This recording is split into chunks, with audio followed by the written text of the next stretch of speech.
Hello everybody, welcome to Frame Trap. I will be your host, Ben Moore. Today I am joined by Michael Huber. Yo! And Bradley Ellis. Howdy! How are you guys feeling about video games right now on this Friday that we're recording this, 5:14 p.m.? How you feeling? The best. Best possible. The best. It's at the limit. This is it. Yeah, this is the always most in better. love with video games you've ever been. Always. Okay. Video games are the best. There's Anything no in particular having you feel so elated? Just like it's been a shitty year. Like 2020 sucks. Yeah. And video games are here for me. They're here. You know, and I just don't understand all the bitterness and the hate directed towards video games. Because it's still an entertainment product. You can choose to purchase a game or not. You are in total control of what you play and what you want to play. And I'm in love, man. There's so many good games, so many good genres. Just downloaded Crusader Kings 3. I want to get into that. Playing some Desperados, just like first-person shooters, adventure games, just all genres. Kicking. I have to wonder, of course, people, have plenty of valid concerns and complaints about video games, but I wonder if sometimes, it's just easier to be frustrated at a video game because it's less daunting than the problems of the real world, right? Like, it's just an easier Great point. Sure. Hill to climb, right? And it's just a way of getting out that totally understandable frustration. That is an excellent point, man. Yeah. It's just, this year, it's just like the pot is always ready to boil over. It's so many different facets. Yeah. But Brett, how you feeling, man? Oh, I'm good, man. There's so many, there's just so many games that are quality that I still need to play. I feel like I'm not going to run out of stuff to play forever. Yeah, And I'm particularly excited right now because next gen's, super close. And I've been looking forward to that for a long time. So it's looking good for me. Nice. Demon Souls remix coming out. It's a nice little bonus. And you've been getting ready by doing those Demon Souls streams. That's right, Man, yeah. Preparing myself before that remake comes out might be a good idea. So Sure, I yeah. like that. Well, I'm actually really excited to talk about this because I've played a lot of it, and I know you guys have played some. Huber, I know you've played a lot, and we've kind of played it together and talked about it here and there, but we haven't really sat down and had a critical discussion together about Avengers, the Avengers game, Marvel's Avengers. I have a lot to say, but Brad, I'm going to throw it over to you. Now that you've played the full release, we're out of the beta, how you feeling? Just quick. Just the thing that sums it up for me is, it's okay. Yeah. I don't want to be, dismissive or anything like that, but that's just after me playing through the whole thing, it's okay. I didn't have the best experience going through it the first time. Yeah. Because I did run into a game-breaking bug, and I had to restart the entire game over again. So we were talking about the sucked. story. You had to redo the entire story. What happened? Yeah, it was only 3 hours in. It was essentially this part when you get to the Chimera, right? The ship or whatever, where I was and Bruce was supposed to start talking to me for a cutscene, but he just kind of never did. He was just kind of typing on the war table. And I was like, oh man, maybe I'm missing something. And I looked around for a while, didn't find anything. Then I looked up a video on YouTube to see if someone else did something that I missed. Yeah. And it just kind of triggered naturally, and it didn't for me. Tried reloading it, tried everything. I hard boot the game, hard shut it down. It's nothing. But I got it eventually, which was nice, but it was a bummer.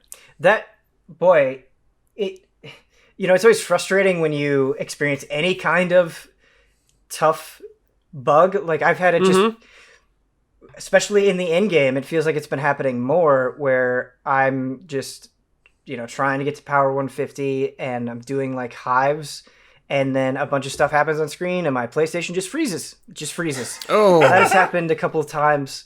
But having to completely redo the story over sounds it wasn't the entire campaign, but it was 2.5, 3 hours, sure. which is kind of annoying when you have That's to a lot go of through time, it again. Man. That's a lot of That's time. the worst. There's nothing worse than that. That's the worst possible bug, I feel like, is having to redo hours of Yeah. progress. Yeah. Ugh, Not ideal, no. but it is what it is, man. Just, that's the state the game is in at the moment. Huber is somebody who, is very into Marvel, very into the storyline of the Avengers and the characters of the Avengers. How did you find the campaign hit for you? Dude, Kamala Khan. One of my favorite characters of 2020 without a doubt. I don't want to get into spoilers, but I absolutely loved her story. Anytime she was on screen, anytime the story was about her, I was so into it. I feel like the story kind of falters when it gets sidetracked with other Avengers. Like, obviously, the whole point is assembling. I feel like the other stuff was not nearly as good as when Kamala was center stage. And I just kept thinking, I was like, man, I would love to just know the entire development of this game. Like, I wonder if it started out as just a single player Kamala game, because it feels so natural and so right when you're playing as her. Yeah. Well, it's just because they focus on her more than anybody. They make her the fish out of water character, the most relatable character that everyone can relate to. Totally, but I wonder if it was like, I wonder if Square Enix was like, it's weird this is an Avengers game and you can only play as her. Like, I wonder. Just thinking. Maybe I don't think... Maybe they're like, we want you to play as everyone. We want to make it a live service game. I think it was... The pitch was probably originally Avengers, and they're like, well, let's take this character that not a lot of people know about and introduce her in a... I think, Yeah, and I I really liked her. I don't know what the story behind the game is, but I think I could maybe buy into that a little bit more if it felt like mechanically, Kamala was just so much more developed than the other characters. But that's not really the case. The characters, as you level them up and as you finally, start to click with their individual playstyles, there was nobody that I was playing that I was like, oh, this character doesn't seem finished from a design standpoint. Like, they all kind of have their specific, unique things that they're good at. And that was different than what I felt coming out of the beta, where I felt like it was a lot of like, light attacks into heavy attacks, and there was a similarity to the characters, but once you pump them up enough that you can really kind of explore everything that they have to offer, and you get the full roster available to you for a significant period of time, that ends up not being the case by any means. So, Right. Yeah, it just felt weird, like, especially early on when you're like struggling to take out enemies. Like, I guess that's where I had that thought, because it was like, oh, it makes sense for Kamala to be like struggling against aimbots and shit. But then, like, Hulk, I guess, is going through some shit, so I guess it makes sense there. But like early on, even when like Widow shows up and everyone just like struggling to take out enemies. Again, that obviously, like you said, Ben, that changes over time when you start pumping up. But just thought I had, because it just feels so natural and so much better in the campaign specifically when the focus is on her. Yeah, and Brad, you mentioned Kamala being relatable, but I feel like she also kind of elevates the other characters as well. Like, some of my favorite moments with Bruce are when Kamala is interacting with Bruce, or when Tony Stark is interacting with Kamala. Like, they just kind of, I think, let their guard down a little bit. Right. And, she's designed to be the key, right, or whatever, that brings them all back together. She's the one that can kind of get through that. Exactly. So you get those nice little moments you don't always get with the Avengers. Yeah, because their relationship is, they're obviously going through division, and they've all known each other for a long time, and so it's nice kind of having somebody that can kind of show them in a different light than they see each other, maybe. I think it was smart to do that, especially with like Kamala, having her be the main characters, because we've seen, like, Avengers are pretty fresh in everyone's mind, like their stories and everything like that. It's like, we don't need to see Batman's origin story every single time. Oh, it's like, yeah. we get it. I'm so sick of that. Like, current Avengers, Marvel, like, they're big enough, most people know their stories, and I don't think you need to necessarily go down that path, at least right at the beginning. Like, you can do that later on and stuff if you want, but I think it served its purpose for now. Something I really liked about the campaign is, and this is not some huge thing, but I think mechanically, it was presented pretty well. I think Thor could have been introduced better than he was, but Yeah, he was kind of like utilized the worst, I would say. He just kind of like showed up randomly. Like, it's okay, I guess, but I was expecting a little more considering how much the other characters got. It felt like he was kind of pushed on stage and then pulled off stage very abruptly. Yeah, exactly. But the rate at which they have you switching between characters kind of always landed at a point where I was like, oh, this is exactly what I needed. Like, oh, I really want to... I'm enjoying playing Thor right now and flinging, all of this electricity around or Tony. I think Tony's missions really do a good job of presenting, his arrogant and bombastic personality. And so I think the variety there was pretty good. And man, like Kamala, going back to Kamala, I think having a character that is a fan, right? When you throw around terms like fangirl, it can be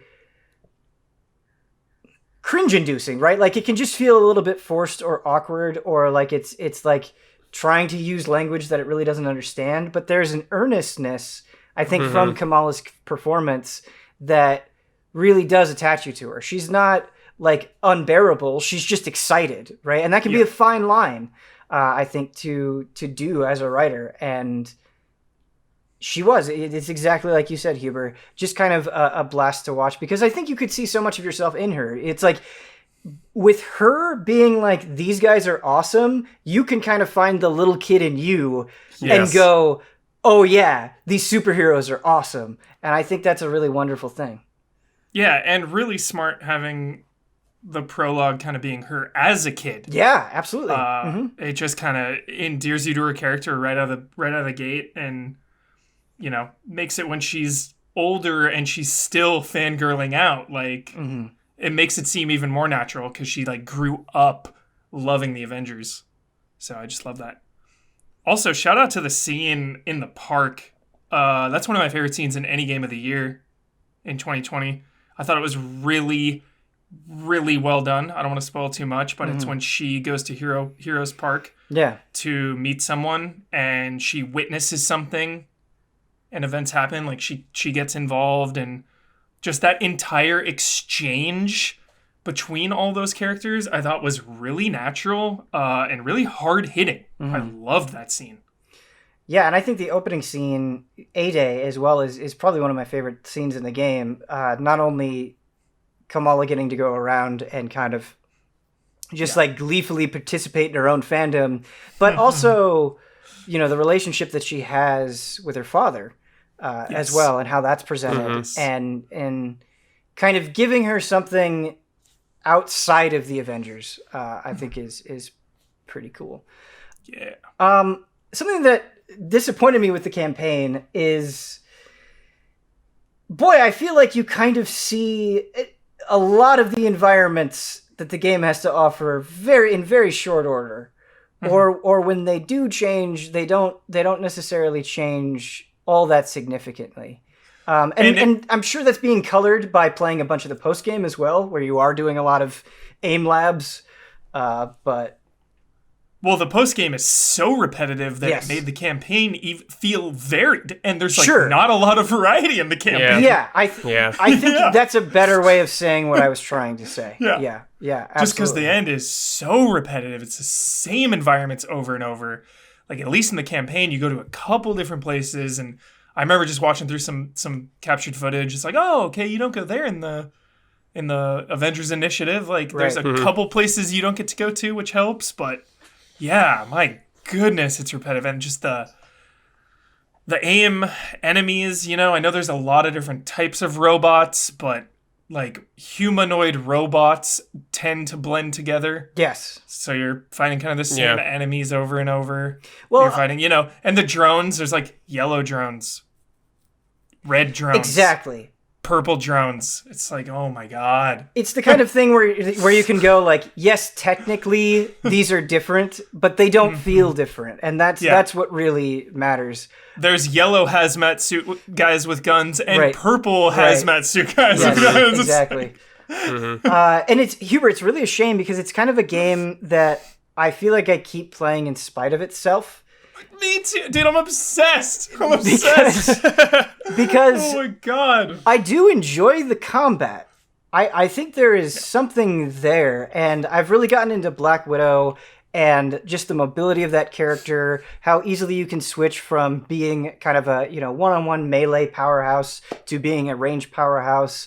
I think her abilities are really fun. It's great when you're just trying to do an objective and people are coming after you and you just turn invisible.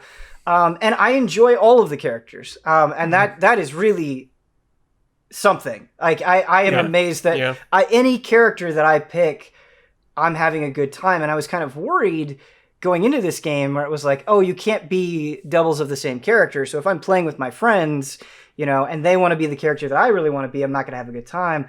That hasn't happened because like, even though I prefer some to the others, I think they're all well designed enough that I'm having a good time with whoever I'm playing.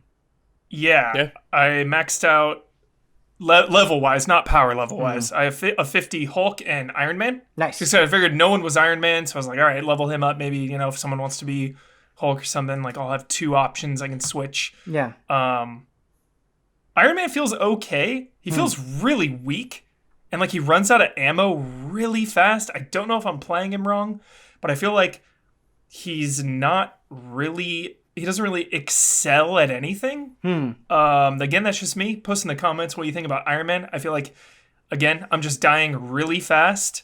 And, anytime I just want to like keep shooting repulsors, it's like my ammo goes down and then it's like, all right, got to recharge it, get in there for some punches. I feel like there's been a general sentiment, and I found this myself, and you've played more Iron Man than I have, but based on my own experience, rockets all the way. Like range rockets.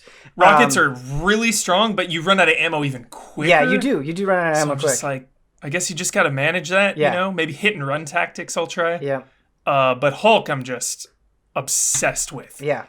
You feel the hits. The audio is amazing. I have my build like so optimized now where it feels like I'm ready to commit to max power just because of this build. Like, I got the pimp articles, Ben, shrinking Taskmaster, shrinking Abomination, like shrinking bosses. Shrinking Abomination in particular is very funny. Yeah. That's cool, yeah. It feels really, really good. Like, my build, I'm just obsessed with it.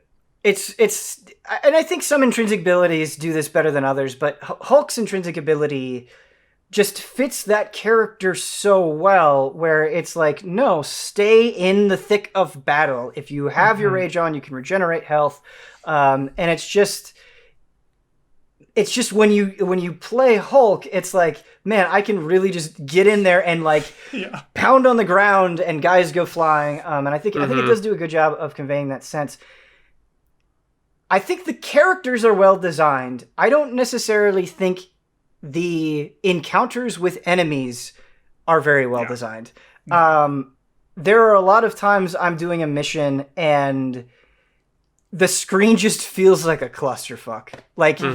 And you can kind of break it down and it's like, okay, yes, there is a tell. Yes, there is an indicator. But sometimes it feels like there are multiple indicators popping up at different points on the screen and you can't technically see what is targeting you, and there's just feels like a lot of visual noise to the point where you kind of feel like you're just constantly getting pinged, and so you're trying to dodge as best you can, but there's something about it that feels way messier than it should be, even after playing a lot.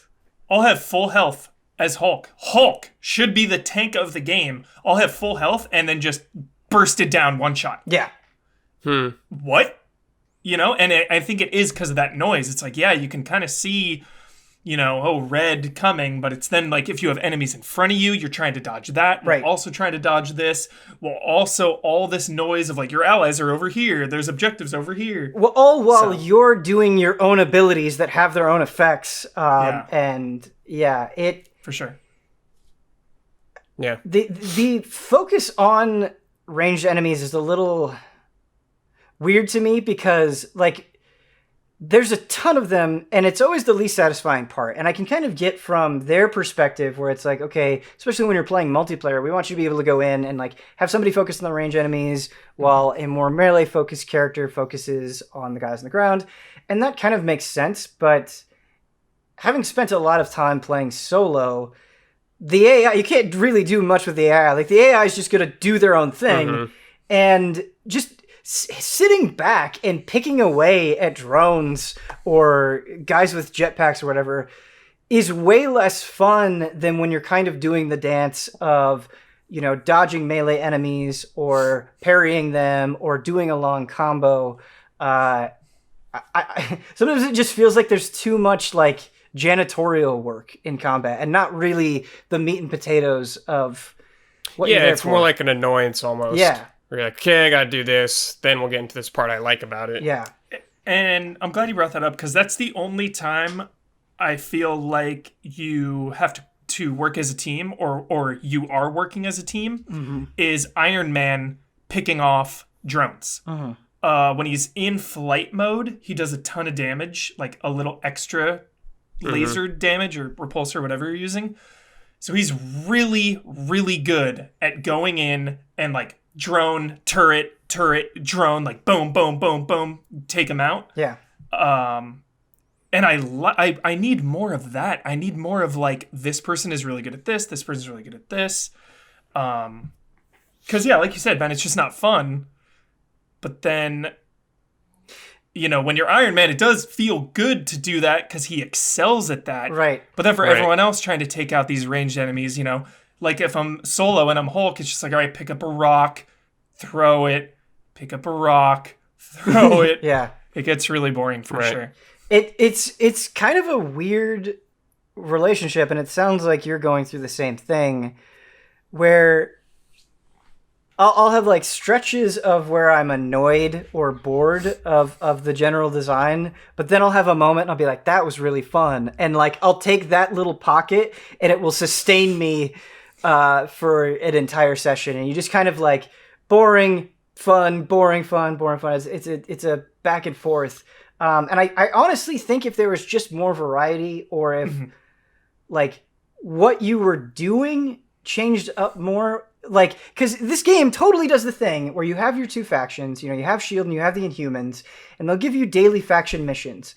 And the last 2 times I've done daily faction missions, both factions had me go after the exact same boss. So I had a day where it was like, hey, we want you separately to go after, the giant airplane boss. And then it was like, the other one was like, okay, both faction missions are, we want you to go after the giant warbot. And it's like, really? You couldn't make those different bosses? You only have like a handful of bosses in the game anyway. And I just feel like there is not enough, and it's being stretched way too thin. Hey everybody, Zoom freaked out on us for a second. We went down for about, 20, 30 seconds. We just had a little bit of a hiccup.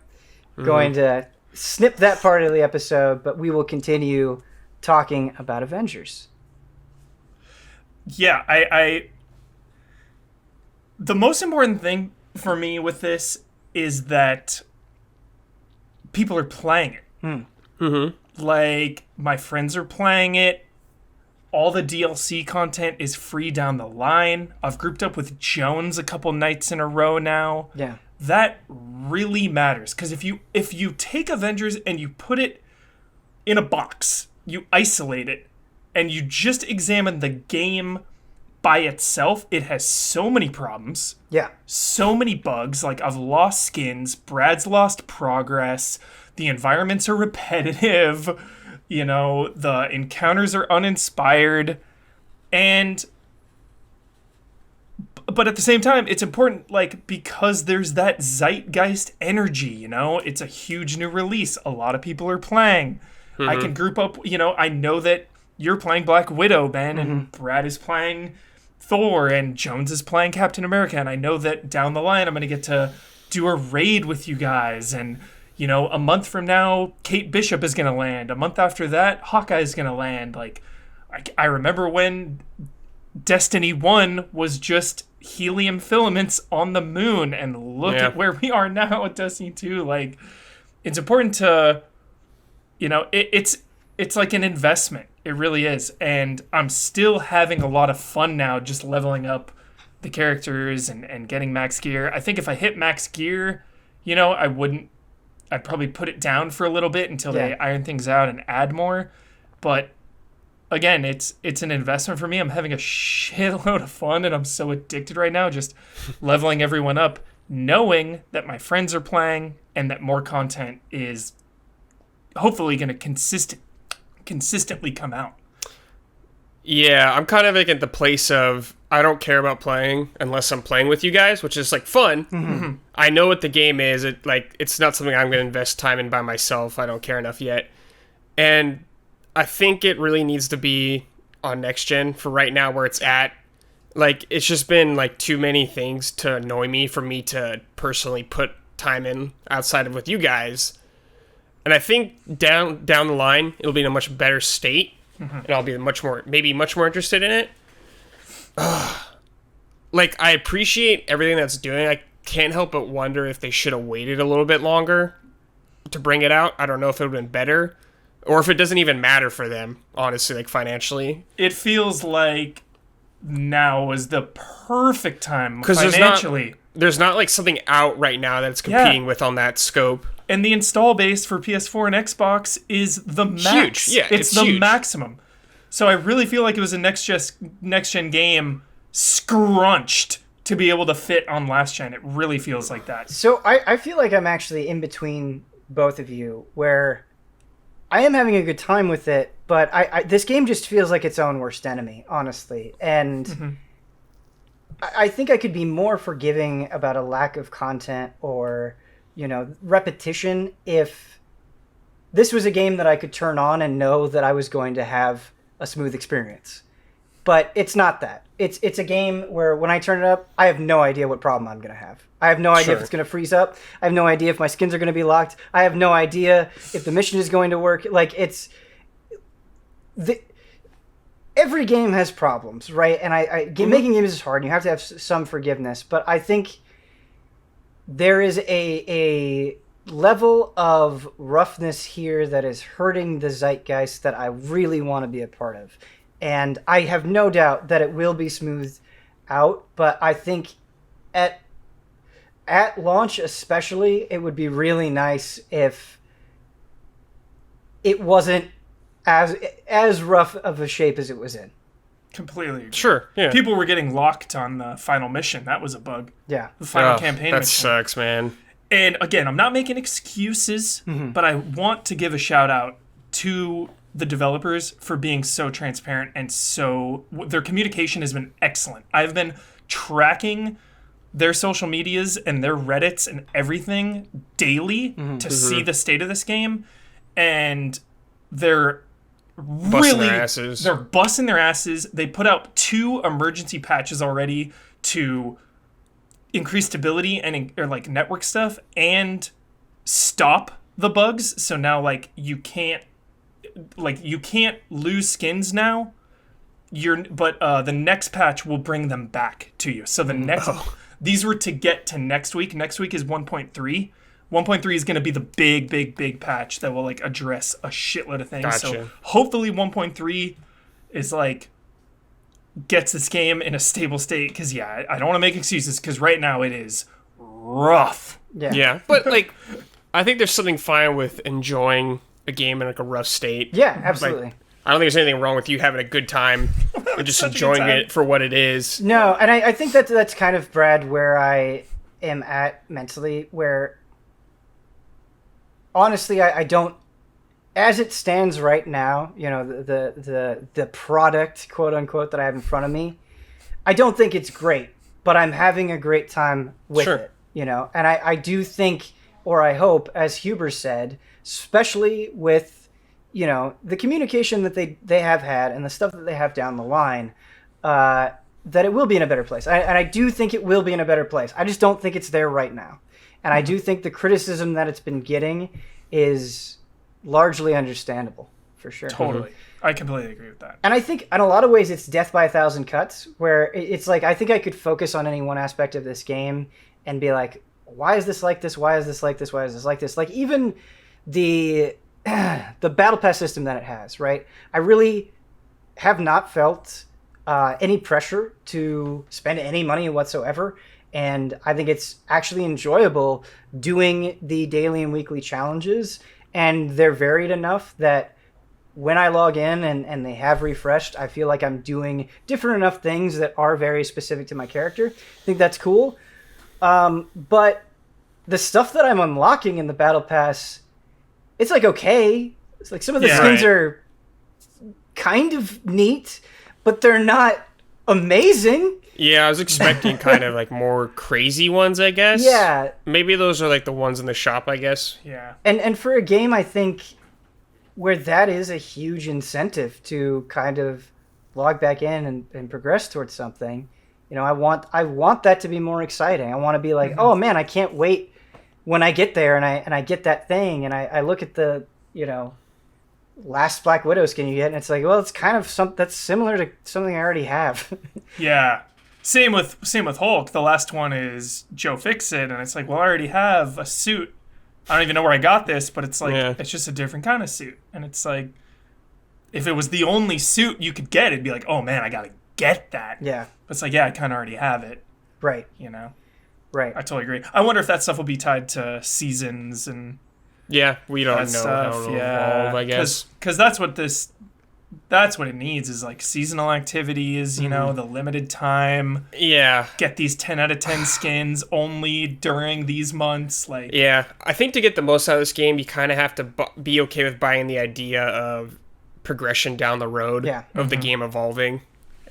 Like right now, I could see it not appealing. I could see a lot of people having problems, which they do right now, but I think if you're okay with it evolving, you can still have a really good time. Yeah, I love like Fortnite and Destiny and stuff has taught me that. I love the idea of investing in a game and putting it on the shelf for a while. Sure. And like you're just, it's like a dragon in Lord of the Rings or The Hobbit, dude, just like accumulating wealth. You know, you're just accumulating skins and XP and all this, and then you just put it on the shelf for a while. But you know, when you go back, all the shit you've earned is there.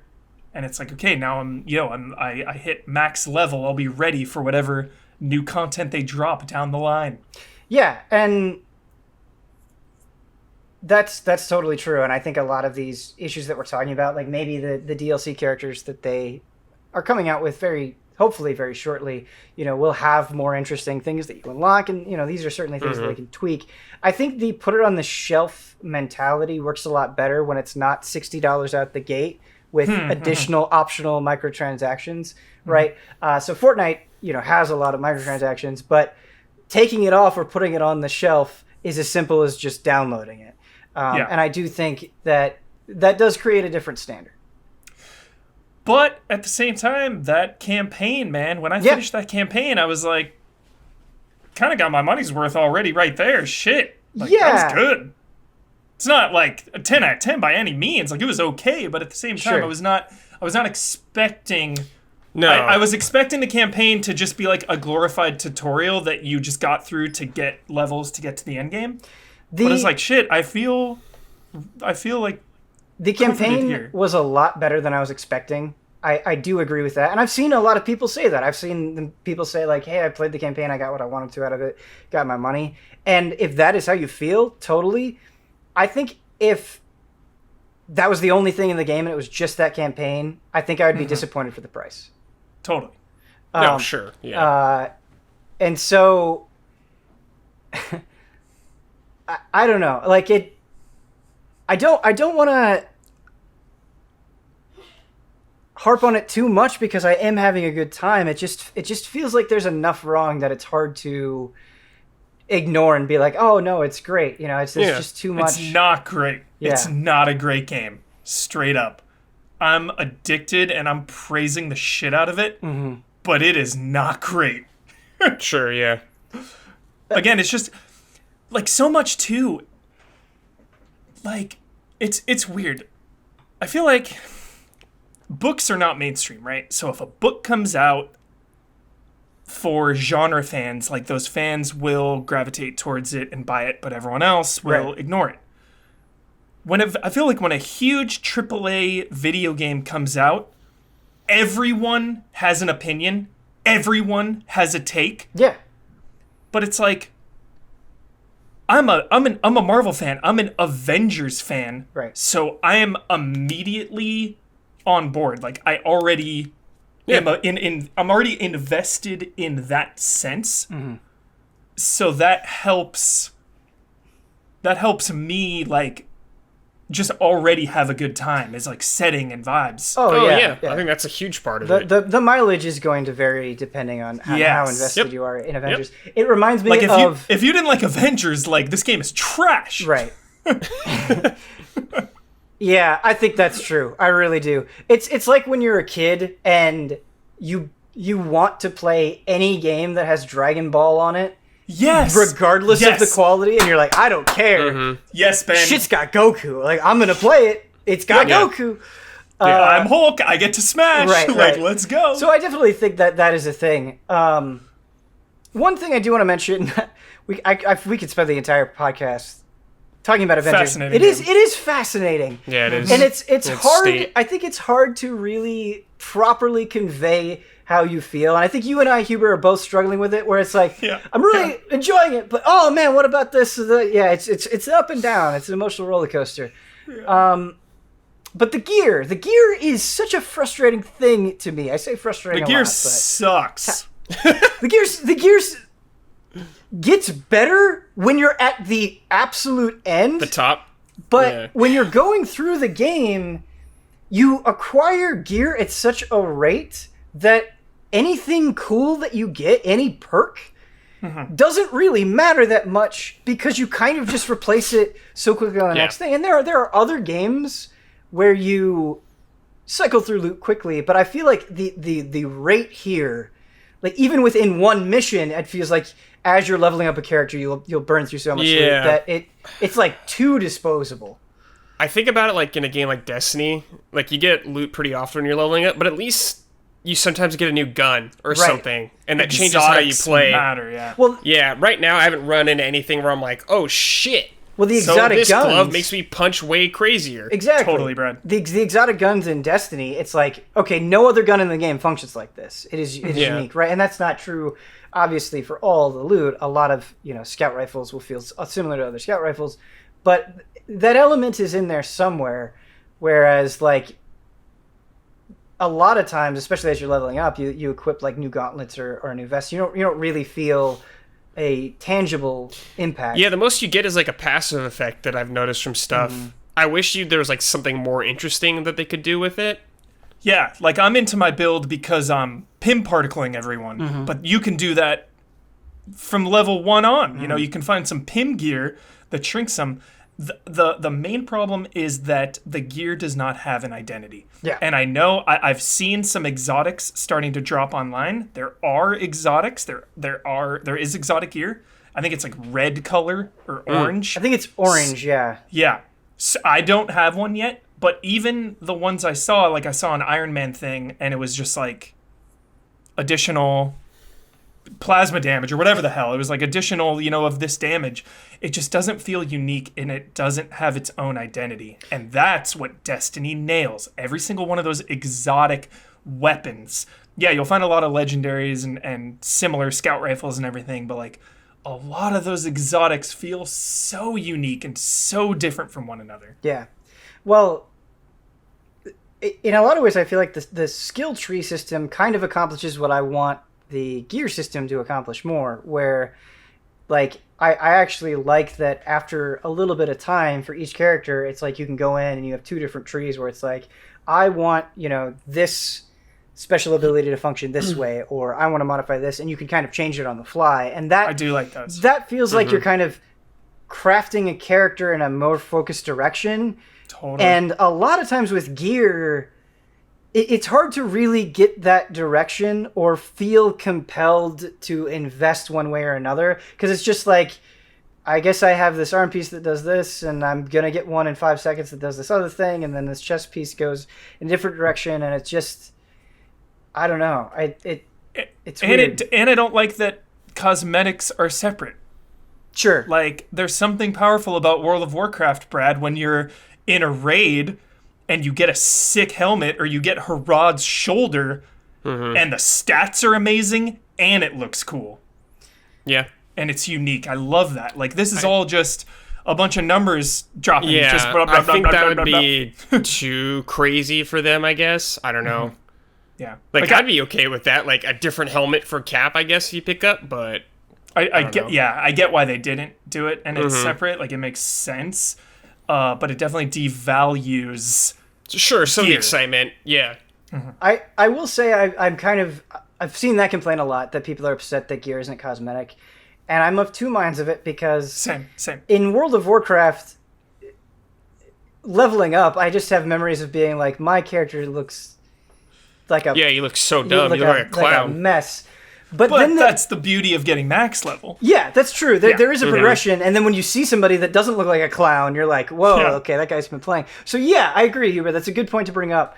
But at the same time, and I'm sure people will disagree with this, but in Destiny, a lot of times when I'm equipping new gear, like the gear is designed visually well enough that I feel like a lot of times pretty much whatever I put on, I look some degree of cool. You know, like I sometimes that just means applying a simple shader or whatever it is, but I don't feel that clown thing as much in Destiny as I do in something like World of Warcraft or other RPGs. And so I think it can be done decently. And I think this problem would be solved, and I think people would be less upset if the skins were more exciting. Yeah. And varied. And there were just more of them. Because, like, Iron Man, I don't want to look anything other than red and yellow, man. Give me that iconic Iron Man look, I'm done. So it's like, I don't even need other skins, or, like, they haven't given me something that looks cool enough to want to change. But I always have that problem. I'm always like, dude, the level 1 skin is always the best. Like, the Hulk one... The Buster Sword. Exactly. Hulk where he looks all broken and, like, beat up. Yeah. It's like, yeah, dude, I've been brawling. What up? See, man, I feel like I'm the exact opposite because I got this, like, silver and green skin for Iron Man. I'm like, yep, that's it for me. Oh, sick. Yeah. Nice. Yeah. Okay. Um, I'm sure there'll be so many more. Oh yeah, I'm sure it'll change rapidly. I just feel like history repeats itself because there's so much to complain about Avengers right now, but there's so many times on this very podcast, you know, we'll talk about a game so rough at launch, a year will go by, 2 years will go by. Holy cow, they've really corrected the ship. And so I don't think that devalues any of the criticisms that you have right now, but you're right, Hubert, that there's reason to be hopeful, and we've seen it happen enough this generation. You know, it just seems logical. Yeah, isn't it crazy we're kind of like at a point like that where that's just kind of like a common thing? Like, it's kind of weird right now, but it could be cool. It'll probably be really cool in a year. Yeah, and it's the argument to that, right, is things should just be great out of the gate, and you're like, yeah, that's hard to disagree with, but then there's also part of you that is grateful that it does get fixed eventually. Yeah, your understanding of it.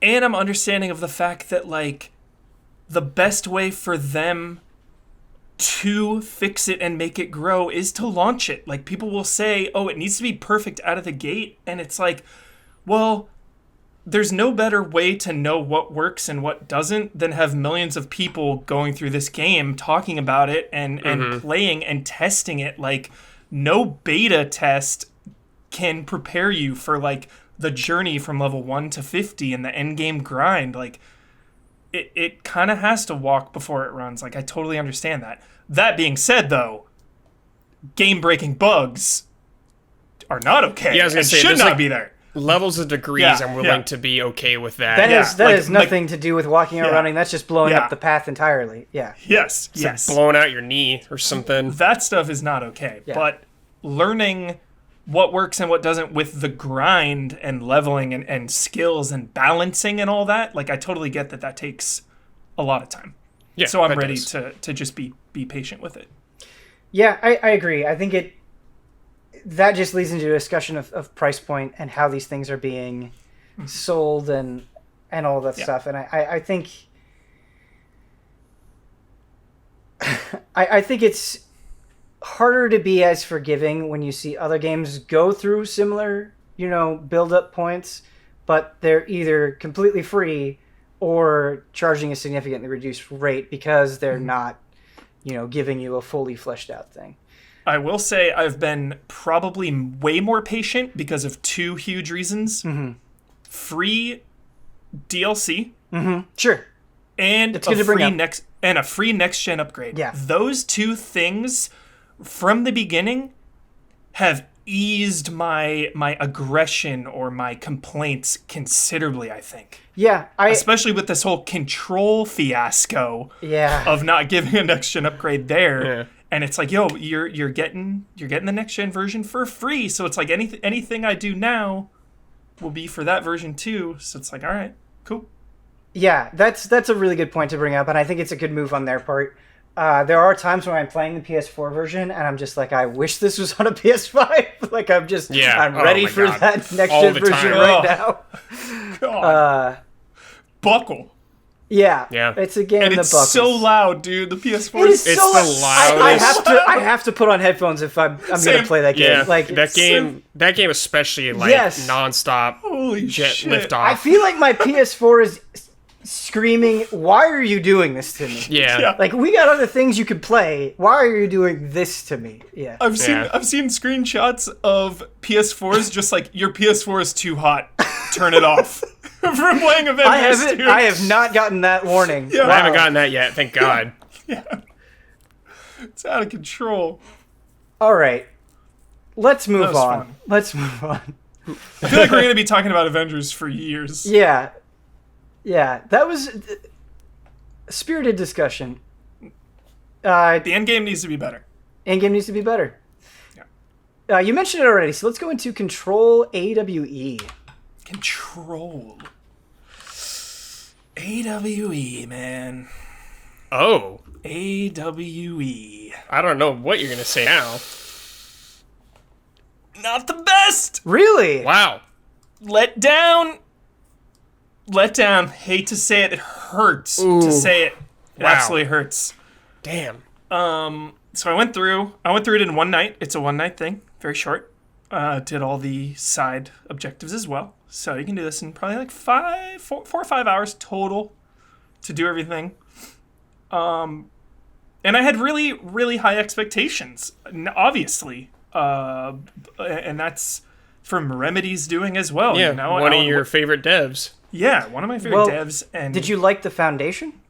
I loved the Foundation. Okay. The Foundation makes this, that it's a part of the reason, not all the reason, but part of the reason that this DLC is so disappointing, because the Foundation seemed a lot more substantial, and I hate cave and rock areas, and that's what the Foundation was. You know, a lot of rocks and caves, but you still had a cool story and a cool power. You got like the rock powers and stuff. No new powers in this one. You can get an upgrade to make your launch ability do three at a time. That's kind of the new thing. 3 pieces at once. That's cool. And then you get a remote grenade launcher that I used like once, and I was like, I'm good with the pistol and the shotgun, you know. So there is like a new gun, but it was fine. Didn't feel compelled to use it. That feeling drives me nuts when you finally get something new to mix it up. And that's actually something that Neo 2 does a great job of like, anytime I try out a new weapon, I'm like, this could be my main. And that is the feeling that I want with new weapons. Obviously, it's different, a very different style of game than Control is, but I still think the sentiment should apply. Yeah. The main problem with this DLC was that it felt like teasing the future rather than finishing Control. Oh. It didn't feel like a nice, solid finale. I didn't get finale feelings. It was like, hey, tease. And I felt empty when it was over. I was so disappointed. And the premise is incredible, you know? The cat's out of the bag, I can finally say. Alan Wake is involved. Mm-hmm. And the way they incorporate Alan Wake's gameplay into this is cool. You know, you can hold up lights and burn away shadows, just like you do with the flashlight in Alan Wake. So that mechanic is really cool. And you go to the investigations sector of the oldest house, which I thought was going to be amazing, because it was not the rocks and caves of Foundation. It was like, okay, we're going back to classic haunted house vibes of in the investigation sector. and it was okay. You know, it was supposed to be this place with crazy paranormal activities and you know, crazy AWEs, you know, for an expansion that's called AWE, you really, and the finale as well for Control, I was really expecting things to be out of control. And they weren't at all. They were really tame, you know, especially the side quests. Like, there's this train car one where you have to figure out, you know, what went wrong with this train car, what's it doing, and I'm not even kidding, guys. Spoiler alert, like, you just like push a couple buttons in a row and it's done. That was an entire side quest. You go in this train car, push things in a row, mission complete. It's like, what? Mundane stuff like that, right, is kind of like inevitable in any video game, but I feel like especially in Control, where so much of the appeal is how surreal it is, when you do something like that, you're just like, what is going on? This is conflicting with the whole vibe. Yeah. And it's like they build everything up too, even in the beginning of the DLC. Like, you first go into the area and there's this hallway where things are just like duplicating out of the walls, like pictures are coming out. That's it. The first hallway is like, oh my god, here we go. And then just like nothing. With that being said, I will say, obviously, the teasing of the future is incredible. Right. You know, Alan Wake. I think that's hard to get excited about, though, when the way that you're talking about this, the future should be now. The future should be now.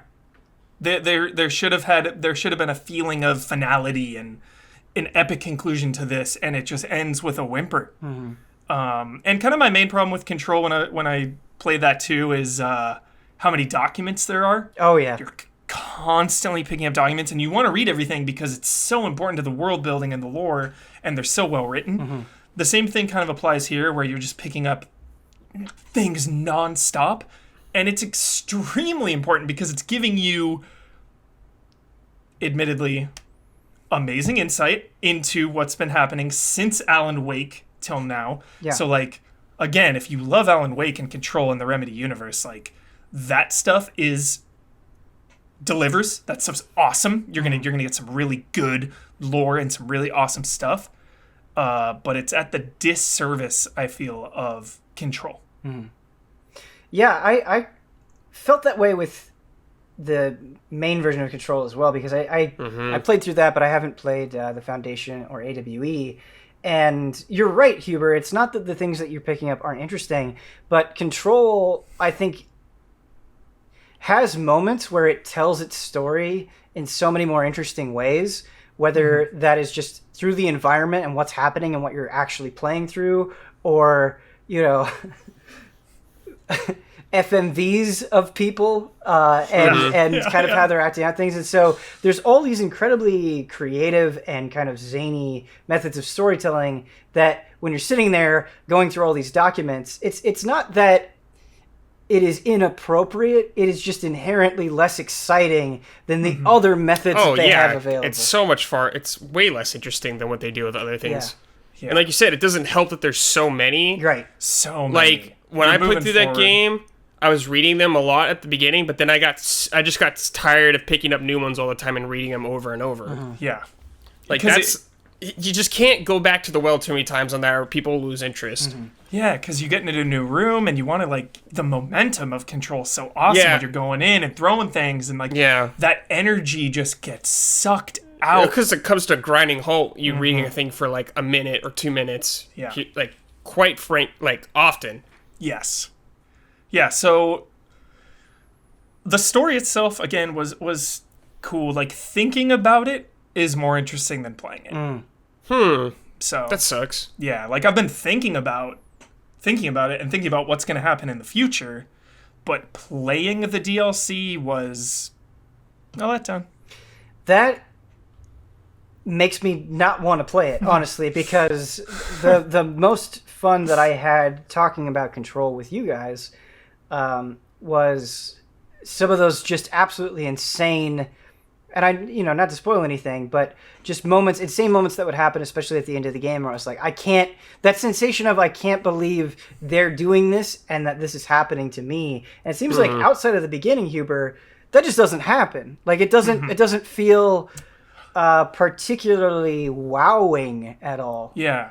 Well, I'm wondering, Ben, for you, if you play both DLCs together, if that would help. Sure, because the foundation is the foundation is really solid. Like it's impossible not to be excited for the return of Alan Wake. Yeah, and I love Alan Wake. Yeah, and like this DLC just had those expectations, which I feel like are not on me. It's on Remedy for it being the final DLC and bringing back this character. Like they should be appropriately high. It would be one thing if they didn't tease Alan Wake at all, but considering the setup, So Ben, I feel like when the next game comes out, if you haven't played the DLC, you're gonna be shit. I want to play this DLC. Yeah, but then that kind of makes me think well, maybe just so it's the most fresh in my mind, just wait it out. Yeah. Yeah. But I don't know. We'll see. We'll see what happens. Yeah, because it's with the first DLC especially, and when I started this one, it's just nice being back in that world. Sure. Mm-hmm. It's nice being back in Control. It's such an incredible game. Mm-hmm. It is very. So very just good. fun. It's fun being Jesse again and launching debris at people and just being in the oldest house. Sure. So, but yeah, could have been better because I love some story DLC. Yeah. Yeah. Absolutely. All right. Let's talk. Boy. Ooh boy. Let's talk about Tony Hawk's Pro Skater 1 and 2. Yeah. I am excited for this conversation. So I reviewed Tony Hawk 1+2. That review is being edited. Worked on. Yeah, worked on. The script is done.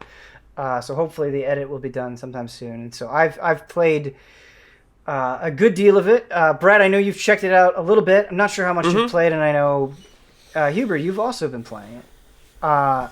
Yes. How big into Tony Hawk are you, and how is this hitting you?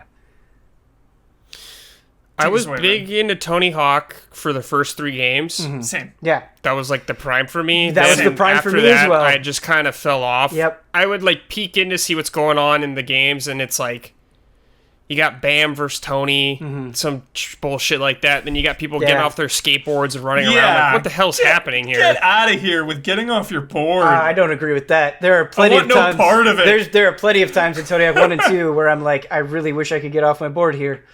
But when I just saw that, I was like, oh man, they're missing the design point of you shouldn't have to feel like that. Do you know what I mean? When I see them off their board, I'm like, man, I shouldn't be in a place where I feel I need to get off my board, and because it kind of just slows down. I haven't played those games, so I don't know. But to me, I just felt like some of the spirit was lost when it went into that direction where the developers felt like they had to do that. Having played a little bit of Tony Hawk Underground, I think the game is pretty cool. I know it's very beloved by fans, and I would like to play more of it. But outside of the future of the series, I think it's safe to say that we all have a love and good understanding of the original 3 games. So, does this just feel they managed to do it again? Does it feel new to you? Does it feel fresh? Does it feel exciting? It doesn't feel like I didn't hop into this game and felt blown away, holy shit, it feels like how I remember the old ones feeling when they were good. Yeah. I've only played a couple hours of it, but I wasn't blown away brand new things yet. Yeah. I think what's there is really good, but I wasn't oh man, this is next level Tony Hawk. To me, they brought it back to a state that I was in before, which was a good state. Mm-hmm. One of the best remasters / remakes I've ever played. Holy it's shit. very good, yeah. They did a very good job of they did a good job of capturing the feel of the first 2 games, which they needed to do. That was the most important thing. They did a good job at it. Yeah. Yeah, I'm loving it. It's been a little hard because of my bro. Like, my bro and I used to play Tony Hawk a shitload. God damn it, I wish he could play this game. He would be blown the he would hell. love it, dude. Dude, he Yeah, would have been blown he would have loved it. way by it. Just hearing all the music, you know, Millencolin, No Cigar, like, it's just been a really good time. Like, something about, I just love when you can capture nostalgia and modern technology, you know, when those collide. I feel like this is the perfect collision. Oh, yeah. Yeah, that's a great way to describe it. It's like a collision of a time period from like early 2000s, bring it to modern time. Yeah. It's still, you still get that vibe of old Tony Hawk. Like, not using the camera, not adjusting the camera with right stick. Like, when I first started playing, I kept, like, using the right stick to try to look around, and it's like, no, like, what am I doing? This is freaking me out. Like, don't even use this. I play with the D-pad, dude. I play with the D-pad as well. So, yeah. But I was just saying the camera to, like, move it around. Yeah. Because I'm so used to 3D games, like, that being normal, of just, like, looking all around.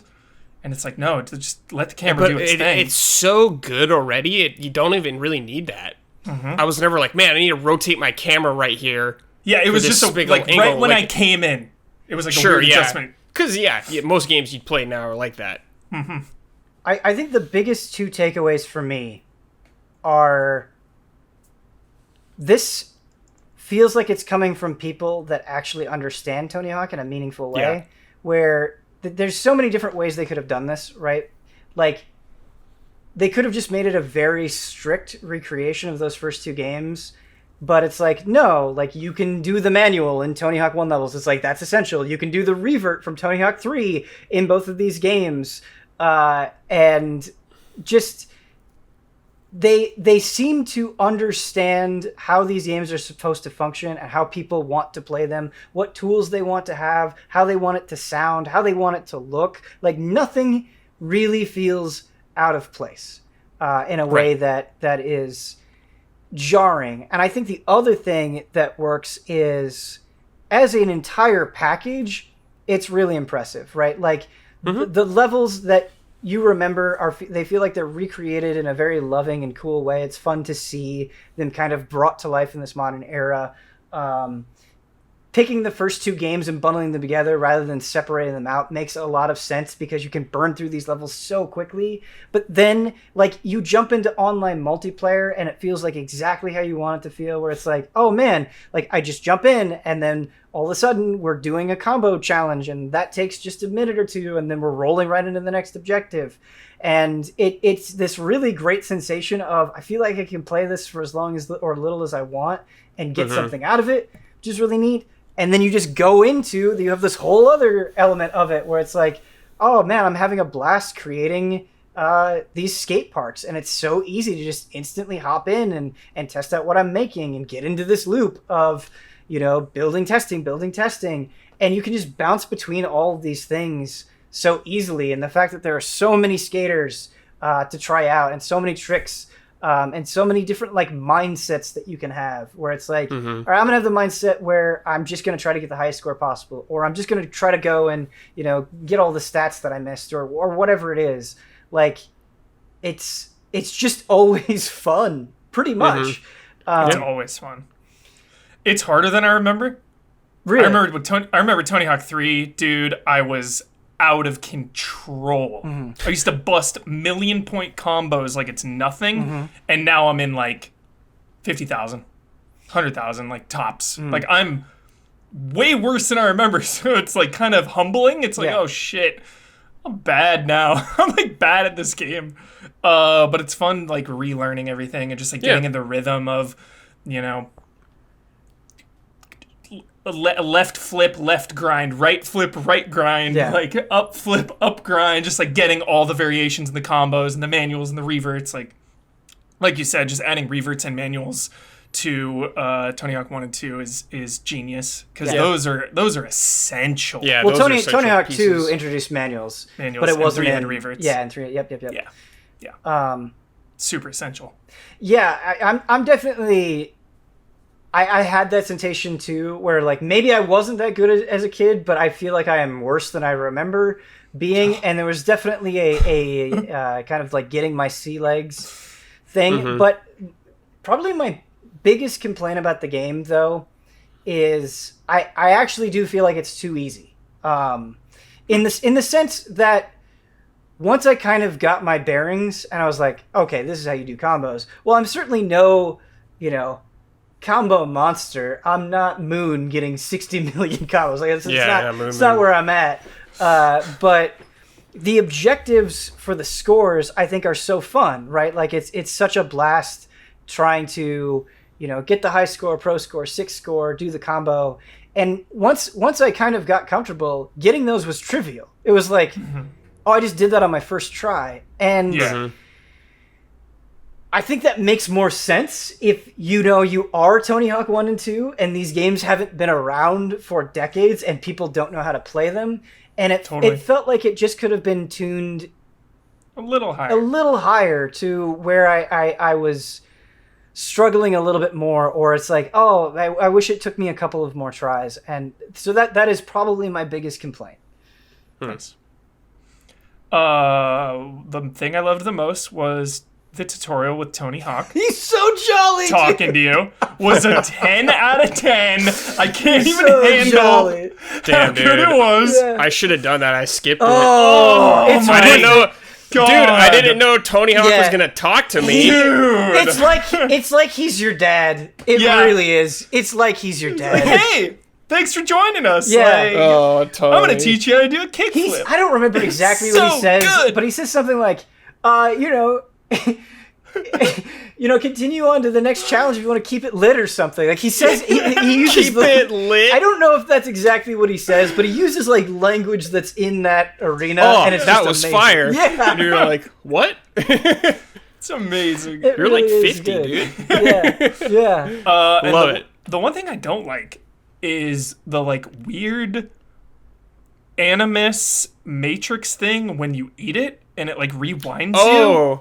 What? Dude, there's like what a is music this? like the music changes too a little, like depending if you do well or if you like fall over it like muffles. That doesn't bother me at all, huh? That's fine, but like I don't know if I like that though, dude. Why am I not like eating it and then just getting up? Why is it this weird animus disconnect? The rewind?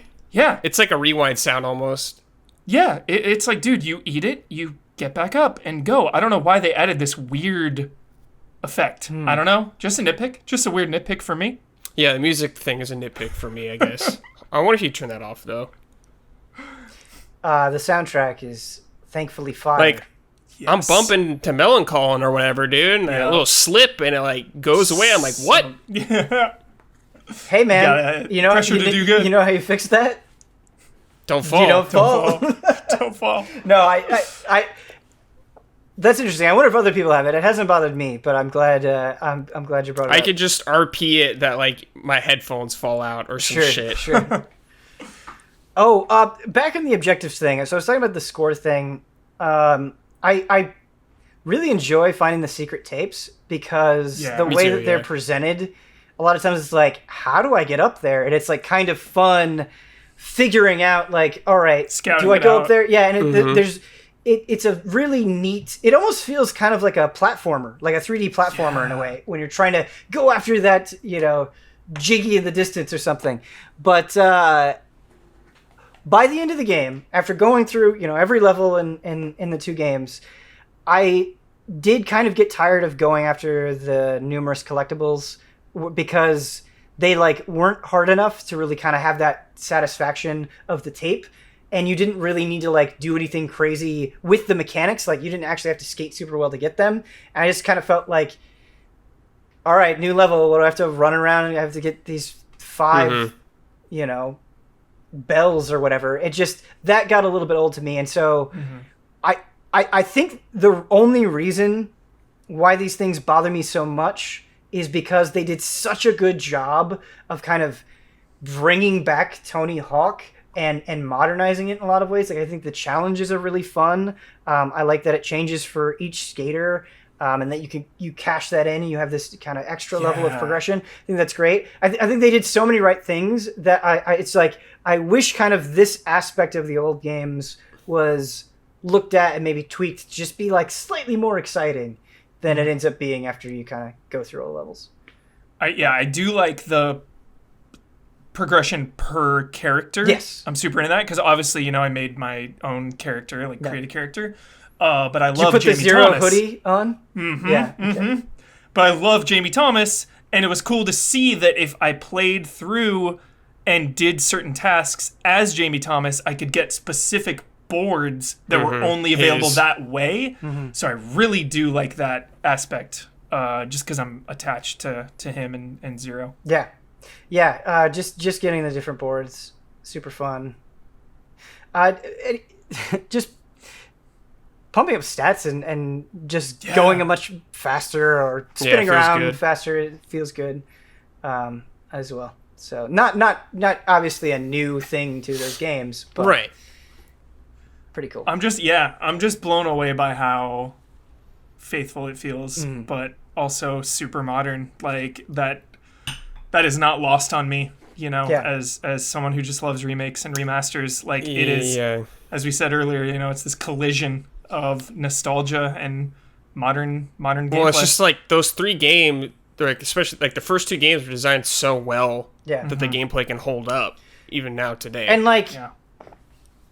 I could. A lot of this I'm just repeating my review, and I think that's kind of the curse of putting all of your mental energy into a script before getting on a podcast. But I do want to say it again in case anybody doesn't watch the review. But I cannot overstate how brilliant the mechanics of Tony Hawk are, because a lot of games that are deep mechanically, you kind of have to get to this point where you have fun, right? It's like I have to reach a certain level of understanding and proficiency in order to really start having fun.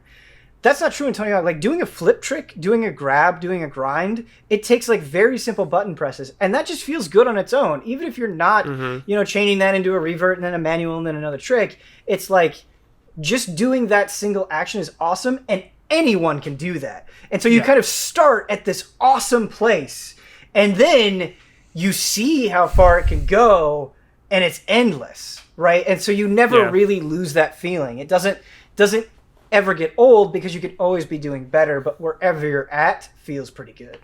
I love Hell it. yeah, dude. I know this has been said about a million things a million times for a million years, but easy to learn, hard to master. Yeah. Applies so That's what Tony much. Hawk is, man. Yes. I love it. I love and just falling in love with the stages again too has been so fun. Yeah. Revisiting these stages that consumed my childhood. Obviously the school is one of my favorite ever. And it's oh my god, just revisiting this in modern times, awesome. Feels so good. Maul is amazing. Maul is legendary. Maul is insane. Yep. This it feels like a gauntlet, dude. Does. Just it does. Oh my god. Yeah. It kind of almost gives me a downhill jam vibe, but I think it's a much better stage than downhill because there's enough moments where you can kind of pause and do fun things, whereas downhill jam you're just kind of going and it feels like the things that you're interacting with aren't quite as enjoyable. But anyway, soundtrack I want to talk about, and kind of the whole approach to this game. They have enough songs that you remember that it kind of hits that nostalgia itch, but the songs that are new, I'm enjoying in a lot of ways just as much and feel like they're blending in well with the rest of the soundtrack. And it's again, coming back to that feeling of these people get Tony Hawk. You couldn't pick these songs so well if you didn't understand what the vibe was. So, yeah. And it makes you wonder, it's should they just remake 3 and 4 next? Obviously, that seems like the right thing to do. Or should they make barely 6? played 4 at all, so I would be same. I barely played 4. Yeah. 3 was thousands of hours. I mean, obsessed. 3 is a hell of a game. I LA, think if Los they Angeles. do a new Tony Hawk Cuber, they should just reboot it. It shouldn't be 6. Just think they should just be Tony Hawk or something. Tony Hawk. Something like that. I think I kind of feel the same way that I do about the Insane trilogy, where Vicarious Visions did that, and it was like, okay, you guys have kind of shown, you kind of like it's not really paying your dues, but it's sort of the same sensation where it's like, I have faith in you now, go carry it forward. Yeah, that's kind of what I want. Yeah, but absolutely. I just love 3 so much, you know? Yeah, that's also true. Yeah. It's 3's like, great. Yeah. I'd be happy either way if they Sure. do one more remake. Yeah. Or if they just Well, reboot it. you could even I do hope like they do DLC something. where it's like we're Yeah, just, they could add 3 you know, later. Here's the expansion. Here's the 3 levels. You know. Dude. Yeah. Yeah. I bet they could people do have that. already like made them somehow create a park if that's Sure, even possible. yeah. I wonder if you could recreate stages from 3. As somebody who is not a make levels kind of guy, Same. I I'm terrible like- at that. I really like Create a Park. It's just Yeah, me too. I really love Creative Park. 'cause It's really fun. Is there an easy way for me to play your park, Ben? I'm not even finished with my park. Okay, I want to play this, dude. Okay, because like We'll do a syndrome or something. I want to play your park. the where my head is at with the park is like, okay, well, I want to do these 2, bumps into a crazy like snake rail into a half pipe, and then it's just like spending the next 30 minutes trying to like tweak things so that feels as good as possible, but it's not like fully fleshed out. It's just kind of like that, getting obsessed with that one idea. Yeah. Sick. Yeah, but it'd be fun. I'd love to do a group stream where we make a park as well. Yeah. That'd be neat. Like, think about how much more fun Tony Hawk is in 20 minutes than Avengers is. Yeah. Just like, let me boot this up and play 1 or 2 runs. Yeah, Avengers is like Tony Hawk's right to the point. It's like nearly perfect, honestly. In a way, it is perfect. I can't even handle how good Tony Hawk is. Video games need good Tony Hawk games. Yep. It doesn't Yep, feel it helps. right when Tony Hawk games are bad. I think just the amount of the games they made really hurt that series. It was the Guitar Hero syndrome. They just kind of ran it into the ground. Yeah. Yeah. Again, when you started getting off your board, that was downhill. It was a downhill. That was it. And then You're downhill gonna jam. upset a lot of people. You're gonna upset a lot of people. Then they did totally kidding. they did Ride or whatever, like some weird peripheral board or some Yeah, shit. they did Ride and Shred. Like you're fucking losing sight, dude. Yeah. When you're doing stuff like that. You're trying to be GTA, man, getting off your board. What? Like, we know GTA's popular at the time. Yeah. Stick to what you know. Stay in your PS lane, Tony You Hawk. can get off your board and skate, and it's great. I don't understand the like playing hate. skate. I don't understand the hate. I'm just teasing. It was weird at Tony Hawk. It might be cool in other games. Huber, Yes. are you ready for the best take? The best take? The best take. Yes. I am. I'm gonna give it to you because sometimes optimistic Huber just hits me just right, and you're right. You're right that there's a lot of negativity, and criticism is good, but kind of just the spirit that you maintained during the Avengers conversation, I liked, and so I'm gonna champion that, and I'm gonna give you the best take. Okay. So what this is, reminder for everybody. You got to start a combo opinion. So I'm going to give you a category. You try to say as many different opinions, impressive opinions. You really got to go for it. Don't give me some generic bullshit. Give me a good opinion. The category for today: cartoons. Ooh.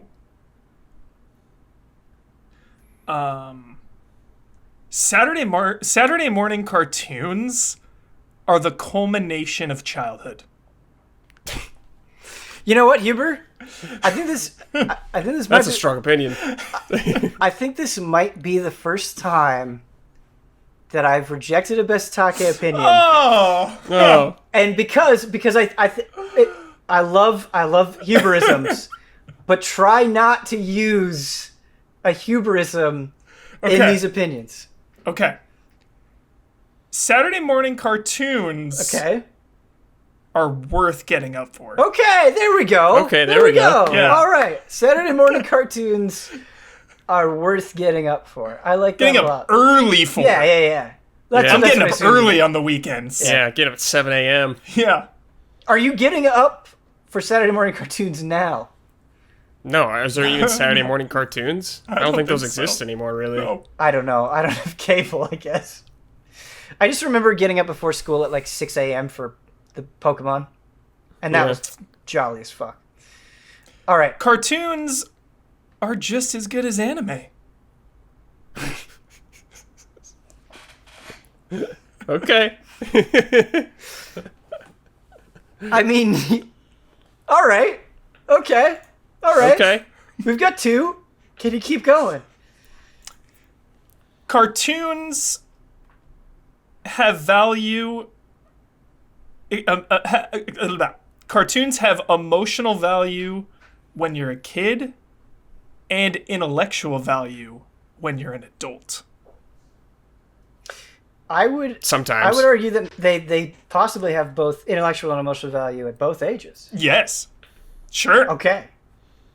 Assist on that one. Yep. Tell You tagged in. Tell me your intellectual thoughts about Ren and Stimpy, Huber. Dude, it's been too long since I've seen it. I need to watch it again. I think the appeal of Ren and Stimpy is that it's fucking disgusting. I feel like Ren and Stimpy has some pretty scathing commentary on I'm sure it does. Sure. But I don't feel like the intellectual aspect of this.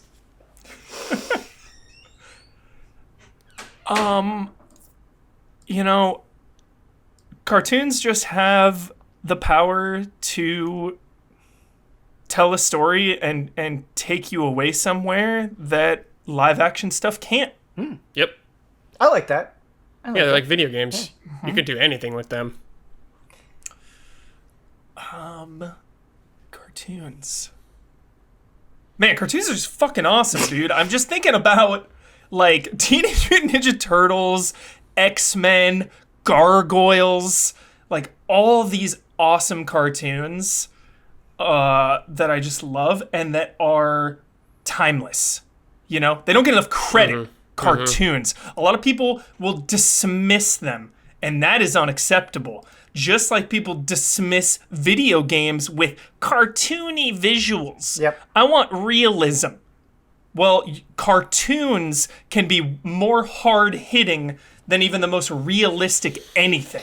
Anyone that says video games, comic books, cartoons, anything, like you're too old for that, I can't take anything you say seriously. Yeah, I'm sorry. Like, cartoons are amazing. Yeah. Huber, well done. Well done. Thank you. You brought the energy. DQ. As you do. No, I like culmination, but I was just like, let's bring it back. Dude, Saturday morning, man, getting up for, like, freaking Gargoyles, Starship Troopers, Roughnecks. Let's go. That's what I, like, look forward to. The weekend, dude, got the whole day ahead of you. You watch some cartoons, then you play some Mario Party. That's a good day. Yeah. You you play some Mario Party and you order some pizza. Yes. Shout out to Johnny Quest. Dude. When they remade it in like the late 90s. That show was sick. So sick. The visuals? We gotta do God. like a best cartoons tier list.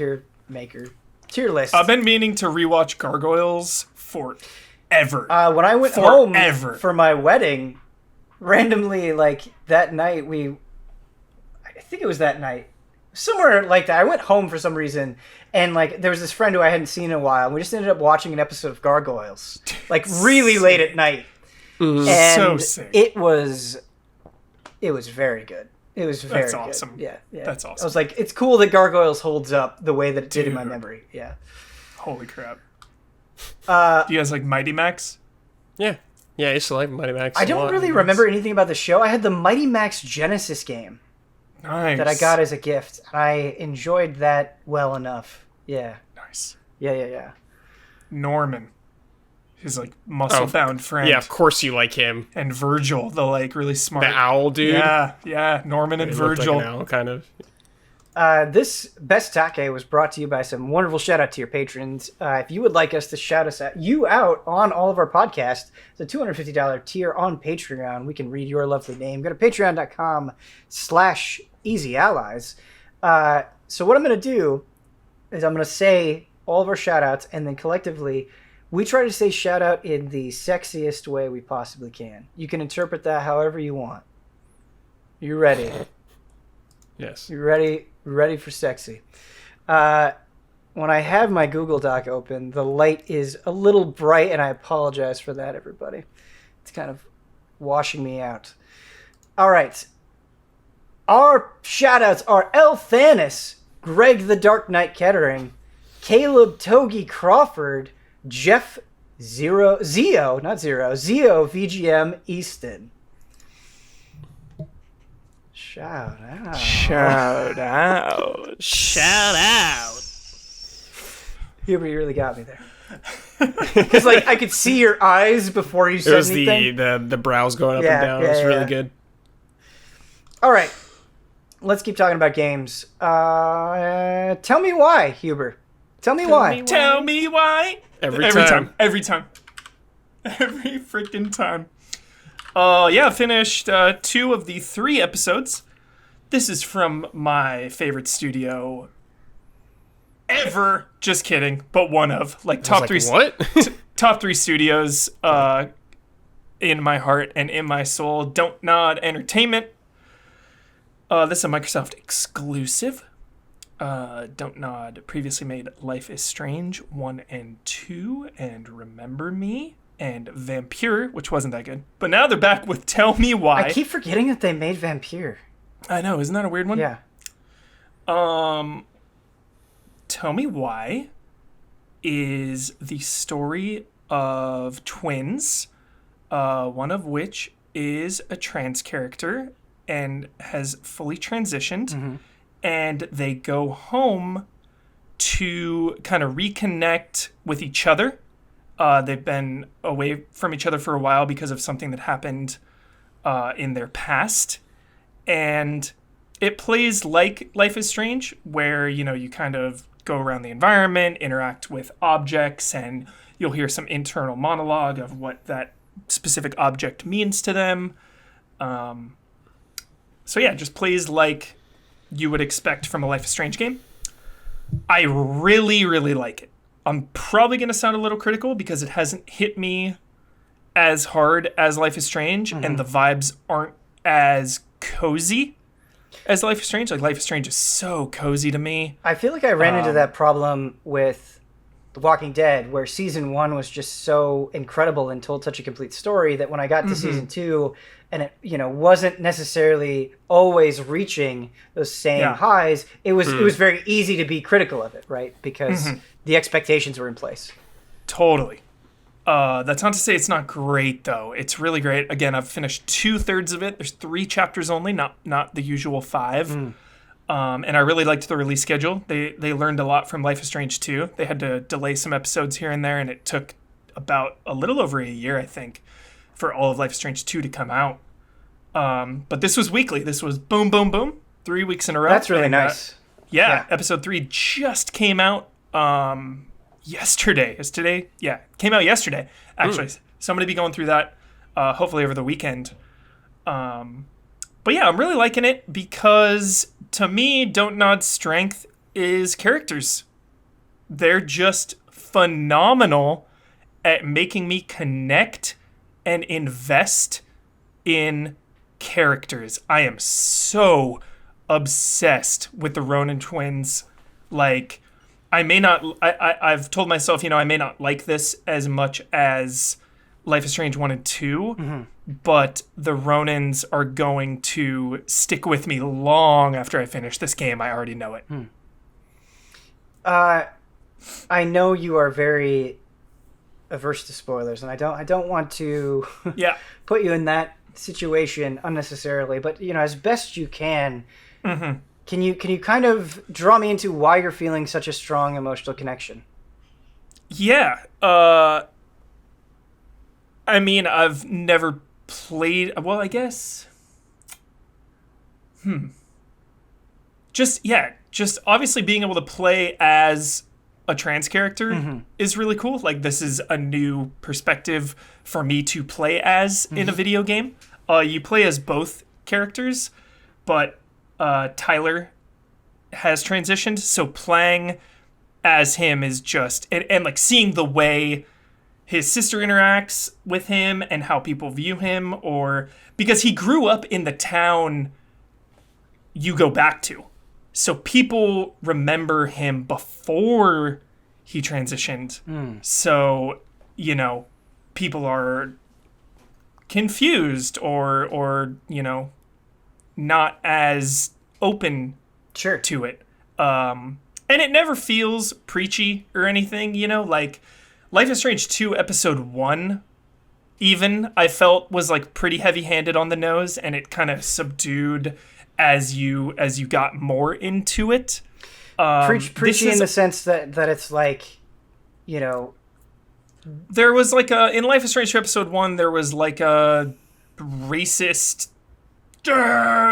racist angry white dude, you know, that just felt kind of stereotypical in a way. It just wasn't very nuanced. It was a little heavy-handed for me.